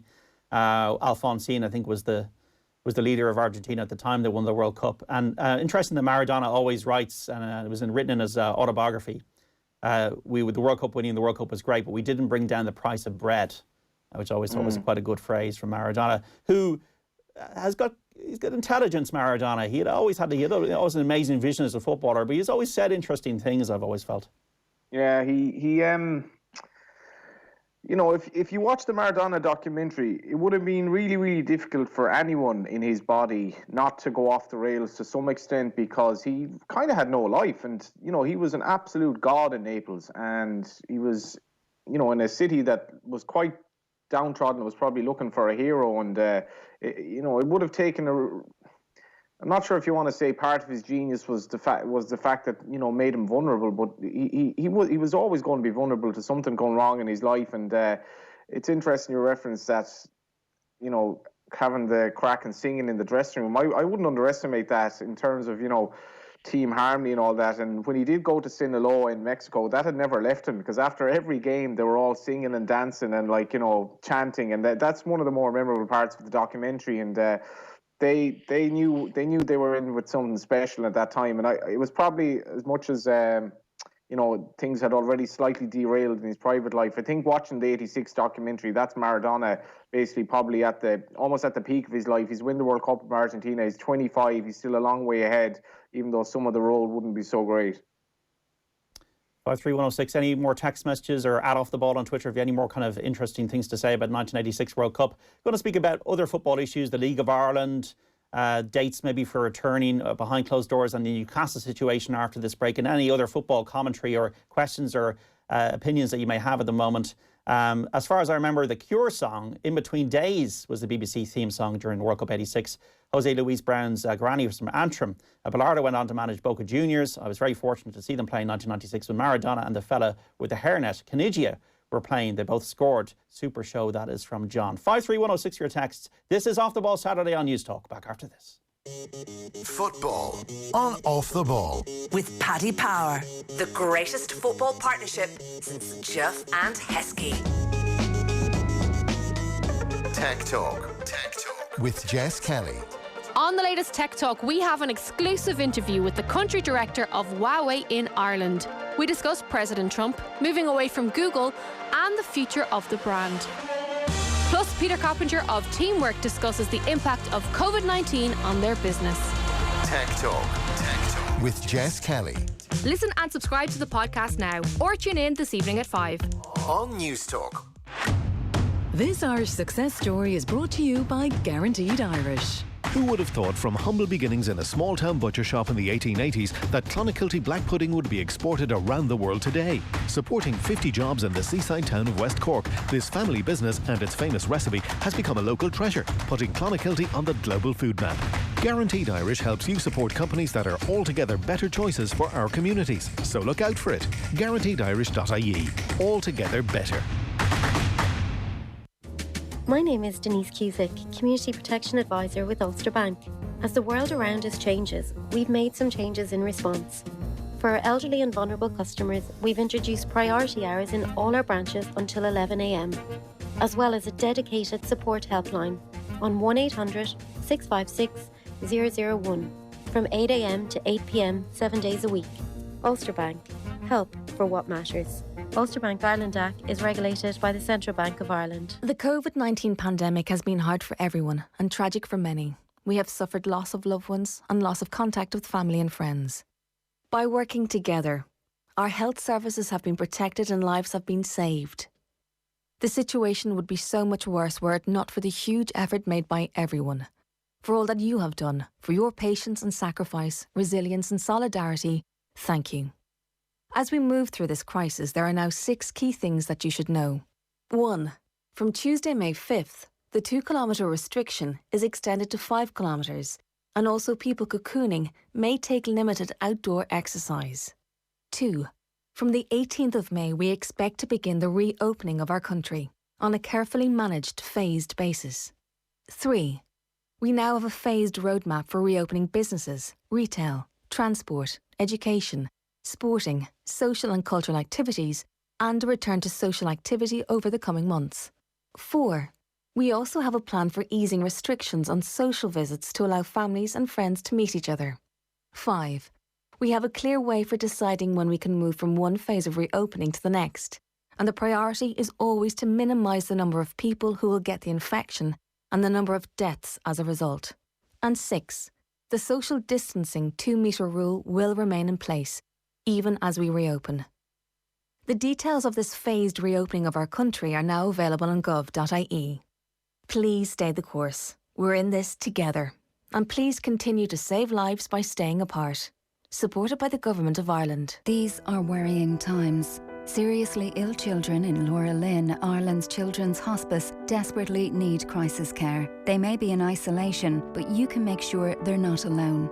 When you donate at lauralyn.ie today, you can ensure some of Ireland's most vulnerable children get the care they need. We may be forced apart from one another right now, but none of us have to face this crisis alone. Please donate at lauralyn.ie and help a seriously ill child get the crisis care they need. Thank you, and stay safe. The tall tree in Jim's garden had brought him years of joy. It had been a goalpost, a shading spot, and a hiding place. A little pruning and it'll come back stronger than ever. It's gone a bit wild. Just a few of these taller branches and we're done. Always ask yourself the question when cutting back trees or hedges. Are you sure it's safe? Stay safe. Stay clear of electricity wires. For emergencies, call 1850 372 999. ESB Networks, serving all electricity customers. Who's really running the country during the COVID-19 crisis? Is it the politicians or the medical experts? In this week's Sunday Independent, we reveal the tensions at the top as big decisions are made on the lockdown. Plus, Lucinda O'Sullivan begins a new column on how the food industry is fighting back. Sharon Corr on raising her children solo in Spain, and the best sports writers in Ireland. The Sunday Independent. Real stories worth paying for. In print or subscribe at independent.ie. They're all across the country, Your local Spar, Eurospar, Mace, Londis and XL stores. Together they are owned by 1,000 independent retailers and employ 23,000 local heroes, providing you with the daily essentials and much, much more at great value in a shop close to home. Quick and easy, but safe too, with numbers on premises tightly controlled and social distancing in-store clearly marked. And supporting each and every one, BWG Foods. Football on Off the Ball. With Paddy Power, the greatest football partnership since Shearer and Owen. This is Off the Ball Saturday on News Talk. John Duggan with you through to 5 o'clock in the company of the Irish Independent football correspondent Daniel McDonnell and the broadcaster and journalist Johnny Ward, who've been reminiscing so far this afternoon on World Cup 1986. Check out offtheball.com and the podcast section if you want to check this out later on if you've missed any of the show today. 53106 for your texts. Our football coverage brought to you thanks to Paddy Power. For more information on responsible gambling, visit dunlewy.net. Off the Ball is our handle on Twitter as well, where you can also watch us on YouTube, Periscope, Facebook and all the visual channels as well. Kieran Boyle, loving the throwbacks, fellas. Thank you, Kieran. Listening from sunny Florida. Mexico 86 was the first World Cup I remember. I was 10, had an Argentina jersey from Lifestyle Sports playing in the park, pretending I was Diego. Amazing World Cup. Remember how great the Danes were. Hi lads, mighty show, thank you. Leo Moynihan's Three Kings, that book. There's a heartbreaking pic of a stricken Jock Stein in Cardiff and a very worried Alex Ferguson looking on. A very fine book, by the way. That's very sad. I remember that picture. Daniel, the League of Ireland, with the revelations from the government yesterday about dates around sporting return to action. What's the prognosis for the League of Ireland at the moment? Probably still in a bit of limbo, John, to be honest. I definitely think that the roadmap that was published last night and the projections when it did breed some hope. But it's just hope really at this stage. I mean, there's obviously been there's a split really in the camp to some degree in that some clubs are in favour of the idea of closed doors football as a route back to playing, and some clubs just don't believe that it can work at all from a financial perspective and also from a health perspective, in the sense that being able to manage testing and to do everything that is necessary to get facilities in shape, to be able to even play closed doors games, never mind sort of let spectators in. But ultimately, I mean, the FAI had meetings with clubs where they were saying to them, and referees and players and stakeholders, that you have to understand that if it's very possible that this might be the only way that you see football this year, that football comes back this year, it's possible that it will only be behind closed doors or at best with restricted capacity. And unfortunately, while we'd love that League of Ireland had 20,000 seater stadiums, well spaced out and modern, so you could get a big crowd in just spaced out, the reality is that a lot of them are not, they do well enough to pass health and safety as it is. And if you wanted to open stadiums with distancing, it would mean that a lot of them would be very, very limited in terms of how many they could get in. But at the same time, the government and the public health officials are calling the tune here. That was calling the shots here. That was identified by the FAI that anything that we try to do, it will need the green light from the HSE and from government. So when they did outline proposals later in the day, which showed that if everything goes to plan, and of course we all know in the broader picture, they're only projections, they're not deadlines as such, but if everything goes to plan, there maybe is a way that you get games back first and foremost, and then maybe with a limited number of spectators in. But it's still, you see what's going on in England, League One, League Two, clubs, officials being told they're not going to have fans in stadiums this year. And it's very plausible that will happen here. But I think what's possibly happened over the last couple of days is that maybe even clubs who are very much against closed doors are realising, well, maybe we have to explore this, because this isn't just a short-term solution. It might be our long-term one. And we have this issue about players. You wrote about this in Irish Independent during the week, possibly being able to opt out. Is that a runner?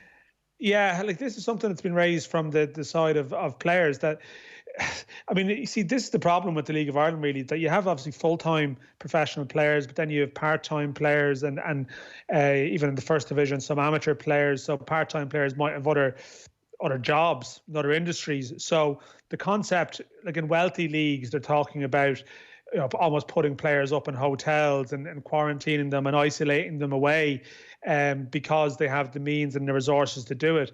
It's going to be very hard to manage that here. Players are going to still be living at home. And what was being raised in discussions by individual players who maybe live with parents or have people in the house that are more compromised, that would it be possible, in any way? They're not as if they're saying others shouldn't do it, but they possibly feel that for them it might be hard to do it at this point. And could it be worked out that that the contract could almost be put on hold? They wouldn't be paid if that was the case. Now, I don't know if the clubs and the FAI would go for it, but I guess there is a desire from people to try and give it every chance, because this is their income, their living, this is their occupation, and they want to get back to work like a lot of other people. But of course, we've seen in the Premier League, we've heard, Sergio Aguero and Conor Hourihane, and it's not just the case that like the top players want to get back and the weaker ones don't. Top players in every league are going to be concerned about how safe this is, physical contact on the pitch. Like, there's a lot of learning that we all need to do here. And I see Germany seem to be leading the way. They might, I say leading the way in the sense that it looks possible they could get back out there first. But even then... Cologne? Well, the story about Cologne, that there's 3 members of staff have got it. And so this is making this practical in Ireland is difficult for a variety of reasons. And another piece I just mentioned today is that some players have made it known in their submission to the FAI through their representative that there's some stadiums they just can't see working at all in any way. They just don't have the adequate facilities, for sort of washing, hygiene, showers, etc. And that if this does come back, and this is my personal opinion, this is not something that's been floated yet, but this is just my opinion, that I think if it is going to come back, they're just going to have to share some grounds, because some of them won't be up to it at all. No chance. You were seeing there, Johnny, in like the UK, there have to be neutral grounds for the Premier League. And Aguero's comments were interesting. I think sometimes there can be a feeling with the Premier League, well, actually they're well paid, they get paid loads of money, but so what? Like they should be entitled to a safe working environment like everybody else. And maybe the players have been a little bit forgotten here. Yeah, the players are pretty much the ones that matter in this, because they're the ones that have to go out there and be at close contact with somebody who may be carrying it, and then the players obviously have to go home and possibly tend to their loved ones as well, some of whom will be elderly. So I've been an advocate of streaming in terms of the League of Ireland, but only as a stopgap. I mean, if you were to have streaming for the rest of the year, I could see why a lot of people would be just kind of almost very willing just to give up on it, because football without the fans isn't exactly the football that we've come to love, and it'd be a bit like kind of watching a computer game at times, watching two teams playing in with no atmosphere and so on.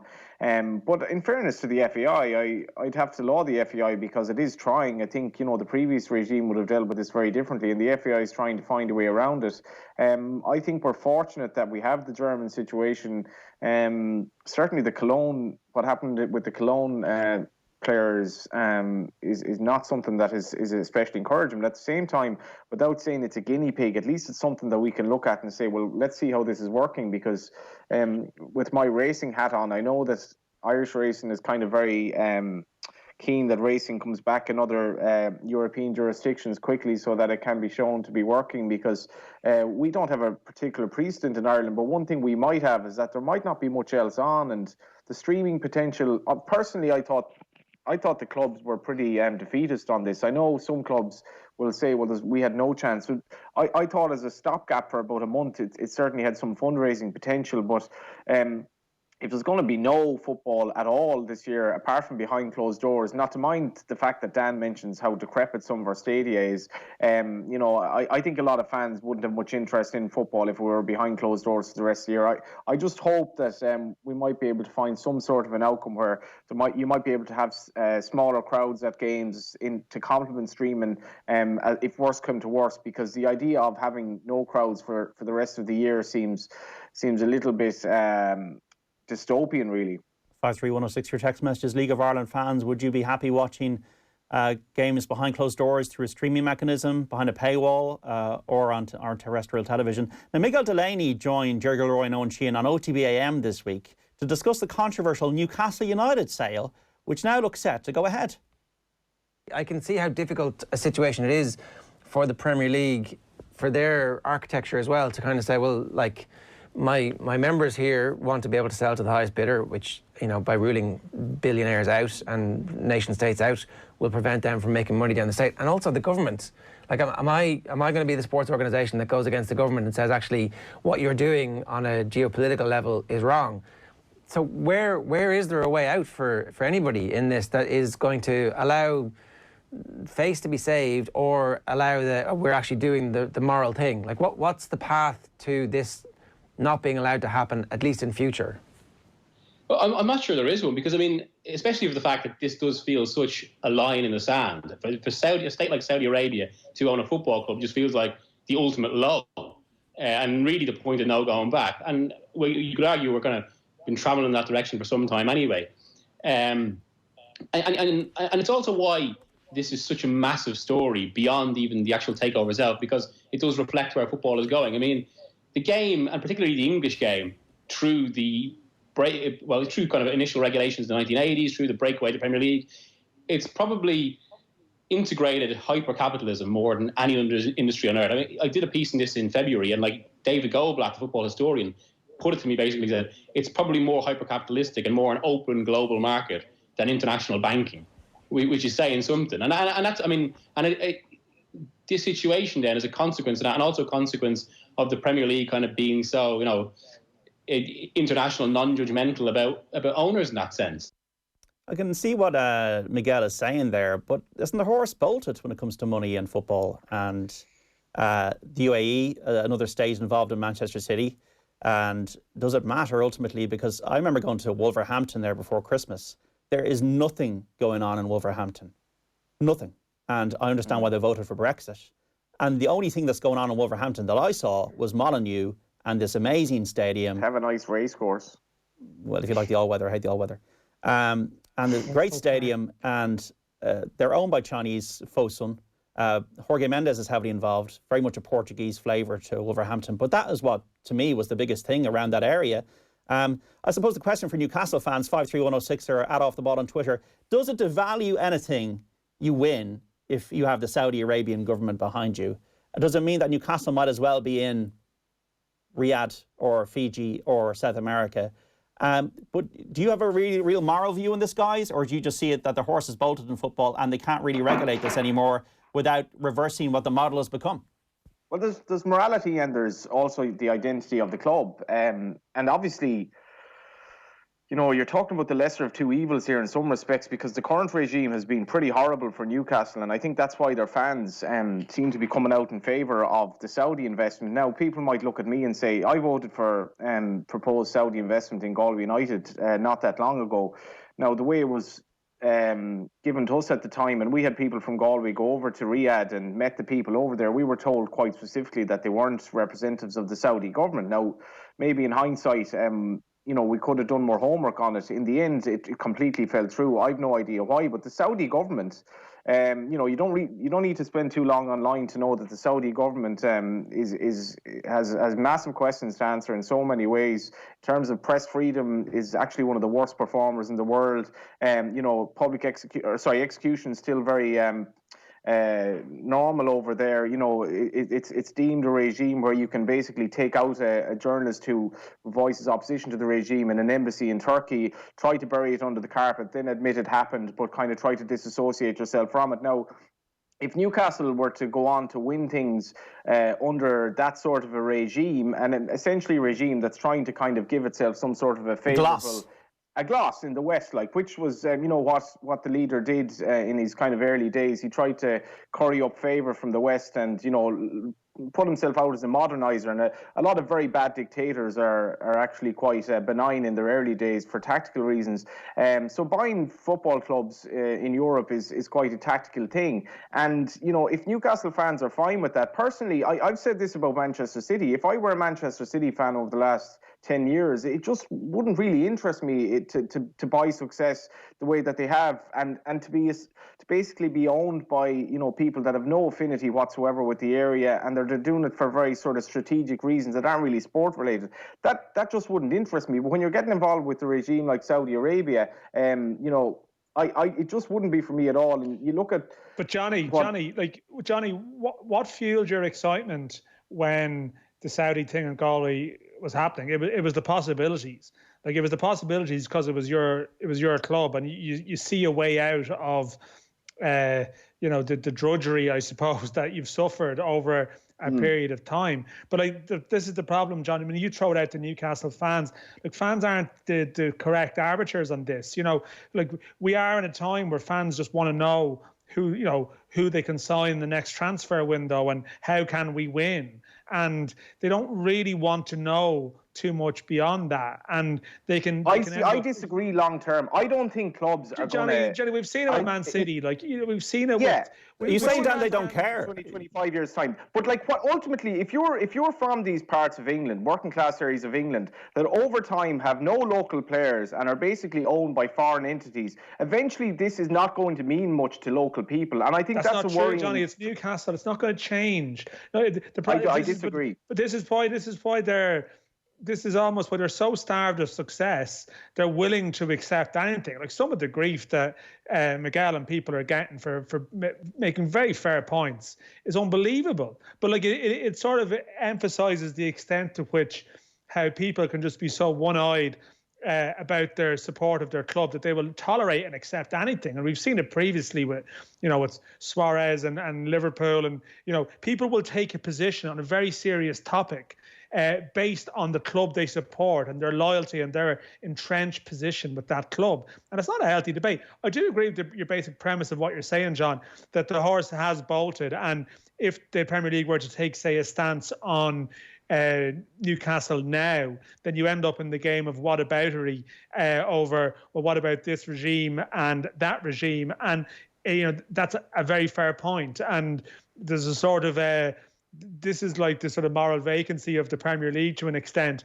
but yet to some degree, like, everyone has to accept a degree of complicity in it, because the Premier League, that the monster that it is now, that it's the biggest payer in the world, the global behemoth that it is, it's funded by TV money and rights from around the world, including Qatar.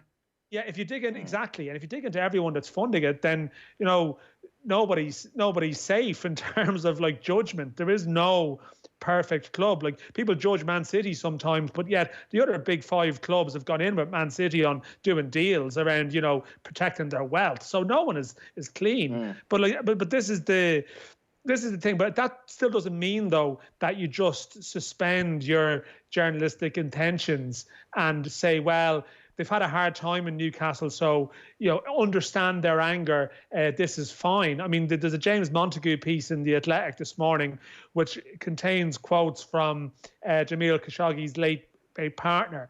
And the abuse she's gotten as well is absolutely off the charts. She's getting grief for this, and I think if you read that, but you can't expect Newcastle fans to judge on that, because they're seeing a way out of some misery they've had. But that, the sensitivity to people pointing out that this might be wrong, it can be pretty deflating, I imagine. But I don't know how you solve it, John, because I do agree with your point. We've gone so far down the road that while this may be an extreme case, I guess the Premier League has made a rod for its own back to a degree.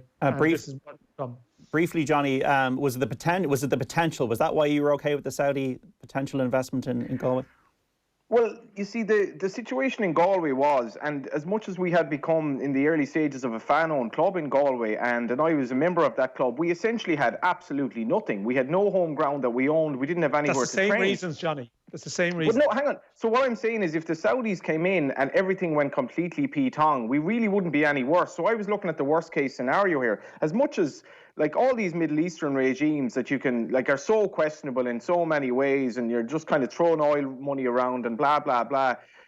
As much as I kind of put faith in the vetting that we had done, and I did believe that their intentions were decent. They spoke an awful lot about really investing in facilities and investing in an academy, and that was the main thing for me. It wasn't just throwing money at senior players. Now, I regret the fact that I sort of questioned the people who voted against it, because my attitude was we had nothing as we were, so we had nothing to lose. But if I look at the League of Ireland, when I look at the likes of the way Bohemians are run, Sligo Rovers, as much as they're not going to win stuff as much as Dundalk and Sligo Rovers and Shamrock Rovers, there's a great kind of feeling going out and supporting those teams and knowing that ultimately they're following a team that's run sustainably and isn't really there to make money. And I think I would worry about football in the long term, because if all clubs in England, that's the way they're going, if all clubs really lose their identity of their local area, what's the actual point anymore if they're just a load of millionaires from another country wearing different colours? But that's what it is already.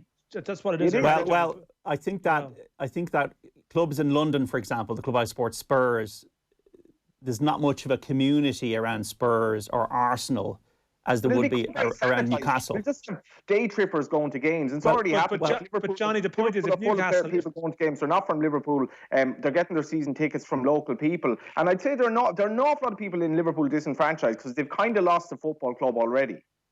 I'm not sure if I don't know if those people exist, Johnny. Like maybe some of them do exist. I know there's been some complaints occasionally about like tourists coming over taking tickets, but not really. There's a lot of still romance, or it's this perceived romance about the Liverpool story, the connection to the city. Now, if you're from Liverpool, try to get. Well, my point is, Johnny. My point is like this is about the ethics of like the sports washing. And like, if I have no doubt that if Newcastle went up and were a top 4 team, the fans, the scenes and the fan atmosphere around Newcastle would be amazing. It would be incredible, and they bring in players like the equivalents of De Bruyne or David Silva or whatever. And I love watching Man City. Like I'm open to being a hypocrite here. I love watching Man City. Yet at the same time, you think about it, think, wow. And if Newcastle would be the same, if they became an amazing team, fans would get swept up in it, and people would almost, yeah, sure. What about that other stuff? Well, it happens everywhere. It's a bit of a pleasant, Well, I think that Newcastle as well, that it is one of these cities that they've got. This is really it in Newcastle, as Kevin Keegan once said. In the south, they go to the theatre. In the south of England, in the north, they go to Newcastle United and St James's Park. So they're obsessed with it there. And it's a good debate, and we'll have probably more of the debate as we go on. But just to finish up a couple of texts on the World Cup, once again, you can check us out on offtheball.com, the podcast network. From watching the Maradona documentary yesterday, I actually ended up feeling sorry for him. The pressure to perform, scrutiny he was under, were incredible. Napoli, a nothing team up to that point. It would be in today's terms some signing for Newcastle. Maradona was a one-man team for both Napoli and Argentina, and not surprised he cracked. That is from Michael in the Navan Road. Johnny and Dan, thanks so much for today. Thanks John. JD. Really good chat with Dan McDonnell from the Irish Independent and the broadcaster and journalist Johnny Ward. Thanks so much for listening today. Check out offtheball.com for more information. And don't forget our Sunday show tomorrow. Joe Malloy, the chair from 1, will be joined by the former Republic of Ireland and Liverpool defender Jim Beglin for a look back upon his career. And then Stephanie Meadow will be on Golf Weekly. Then between 5 and 6, rugby expert Neil Tracy will be speaking to the former Connacht second row Addy Muldowney. Remember to check out our podcast network on offtheball.com for all of our shows, including our Saturday panel today with Ken Doherty and Dennis Taylor on the World Snooker Championship and our World Cup 1986 chat. Thanks for listening today. Please stay safe. Bye-bye.